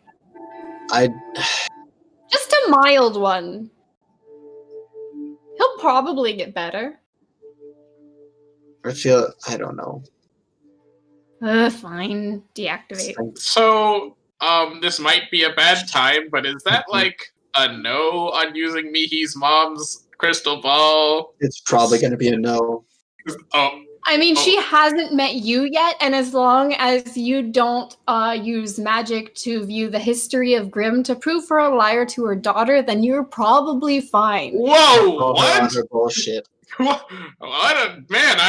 I'm glad I was here to defend Boulder, but I really missed something.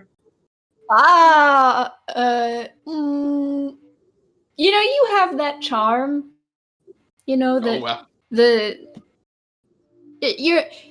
I'm what they call, not only did I do that, but apparently she's also a teeny tiny bit miffed that I stole Mihi's first kiss. So you've done neither of those things. She's probably going to be fine with you.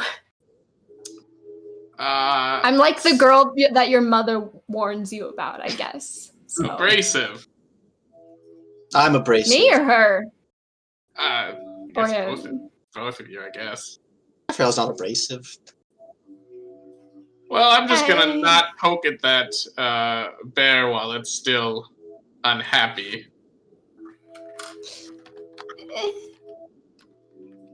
I saw the same thing with Yara's parents. They think they're protecting their daughter from whatever it is, and we're not going to change her mind. Well, this complicates the whole Mihi's mom living with us thing.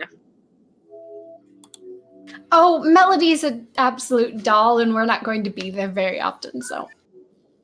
I don't think she'll want to come. Based on what you said, it sounds like I hope she even lets Mihi continue traveling with us. Mihi's a grown woman. Yes, but you know how Mihi loves her mother. I mean, have you seen her? She sends a diplomat's pouch message to her multiple times a day. You have to remember that yes, and her mother might warn her against her, but that doesn't mean that she can just tell her to stay. I don't know. I see your point. I don't know. I don't know. Honestly, I wonder what they're talking about right now. Smash cut. Smash cut. Time to change music back. Time to change the music back. I don't know. I don't remember what I had it on. I don't know what series. Fuck. Nope, it totally was not that one. I think I did. Was it this one? Yes, it was this one. So your mother is standing there just looking at the door, fucking peeved as shit. Like, kind of breathing heavy, like...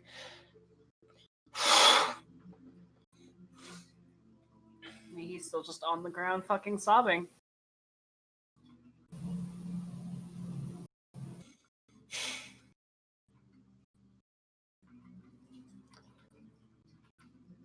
It would take her some time to, like, calm down to the point where she could look up, but she would eventually look up at her mom, just tears streaming down her face.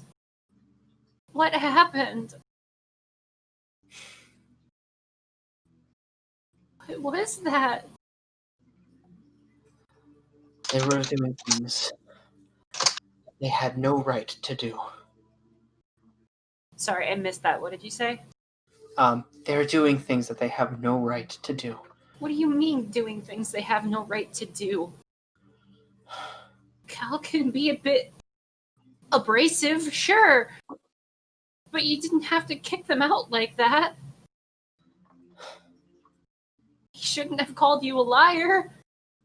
I understand that, but I can talk to him. Like, that's just how he is. Like, I have problems with him a lot because I just don't see the same way that he does, but you didn't have to yell at him. He didn't have to yell at you. He was bringing up things I never, ever wanted to think about again. Him and your friend Cafriel. Couldn't you have just said that? Said, no, it's in the past. I'd rather not talk about it. That's fine. Don't talk about it. Why don't you talk about it? I was going to ask you some of these questions on my own, but in private, when we had some time to talk, I've learned a lot about Grimm, and he's learned a lot about himself, and that's raised some questions.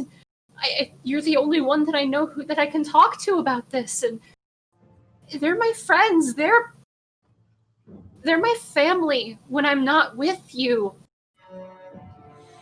They're just looking out for me. You didn't have to cast them out like that. Mihi, there are things that I've never ever wanted you to know. Why? Because I am not that anymore. There are things in my past I wish to leave there and never ever get brought back up. Sure, that is fine. Mother, I don't care.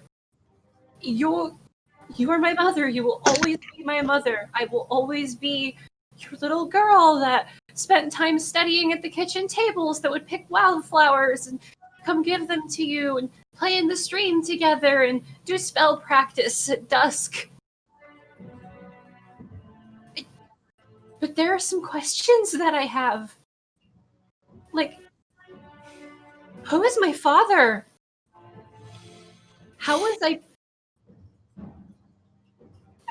I've never even been around men that often until I was with this group.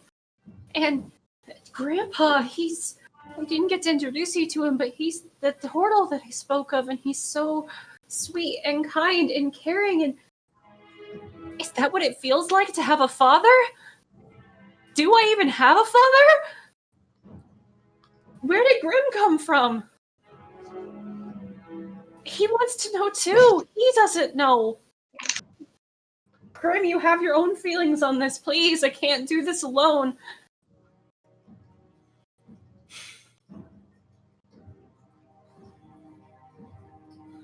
Grim, please. Do you really want to know about your father? Is it that important to you to know of the person who was never there for you? No, but I don't know. I do not know, okay? I didn't even know if I had a father or not. You always told me that I just didn't have one, and I wasn't sure if it was like he never existed in the first place, or if he was just not around, or I don't know. I didn't even know fathers were a thing until I was in the village and talking to other girls my age. I was 10. I didn't even know about fathers until I was 10, Mom.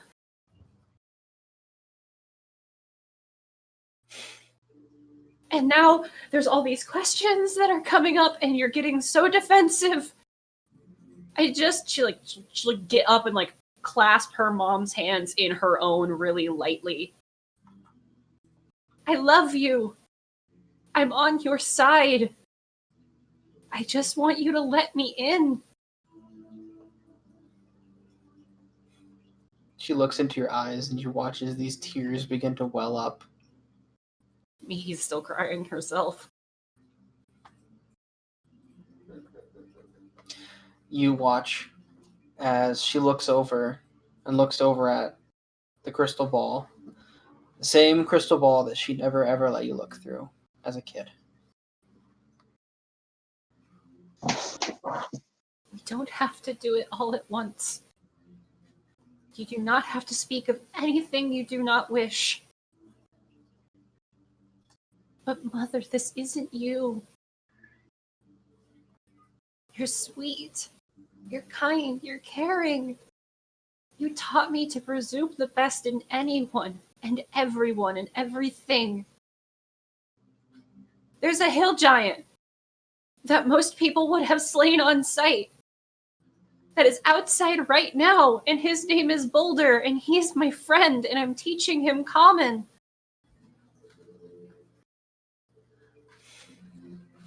I know who you are.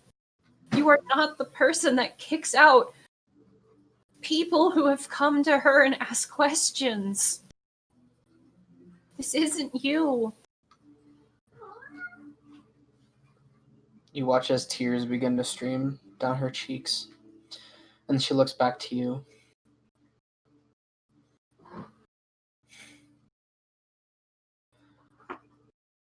Grab the ball. Are you sure? You do not have to do this now. Grab the ball, Mihi. She'll go over and grab the ball.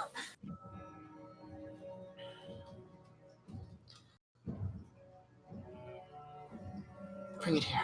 She sits down at the table. She'll bring the ball to her mother. She's also going to check just really quick. Graham, are you with me? Yes. This is really intense right now. I know, I can't handle it. I'm so glad you're here. Me too. Please don't ever leave me.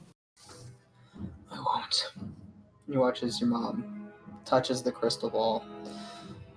And you watch as she begins to rub around it. Her hands touching the ball, which is very strange. Your mom always told you never to do something like this.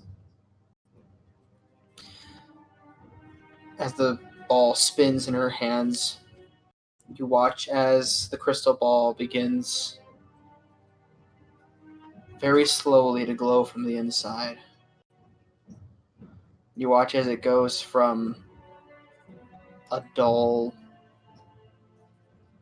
maroon color as you watch as it goes and slowly but surely grows a bright fiery red. Maybe pulls back just instinctively. It's fire. She places the ball on the table.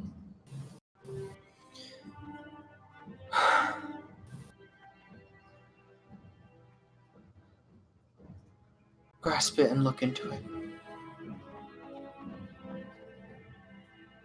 Are you sure? Yes.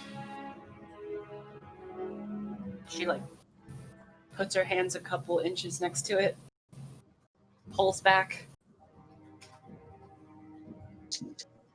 Whatever happens, I'll still always be my mother, and I will always be your little Mihi. Then she'll touch the ball. So Mihi, as you grasp the ball, your vision shoots in to the crystal ball, and what you see inside appears to be a landscape of a maroon-colored brimstone as you see fire and smoke surrounding. You watch what looks like to be some sort of pit in the ground full of what looks to be smoldering ashes and charcoal, and you see what looks to be a shattered horn inside.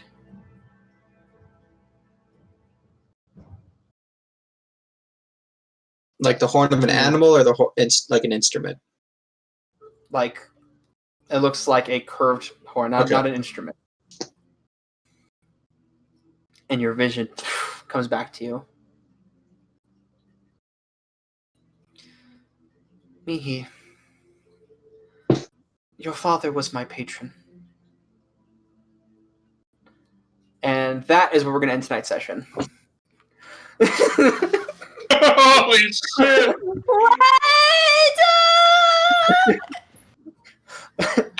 So I want to say thank you to everybody who tuned in tonight. We really appreciate you all coming. We love each and every one of you. See you in 2 weeks.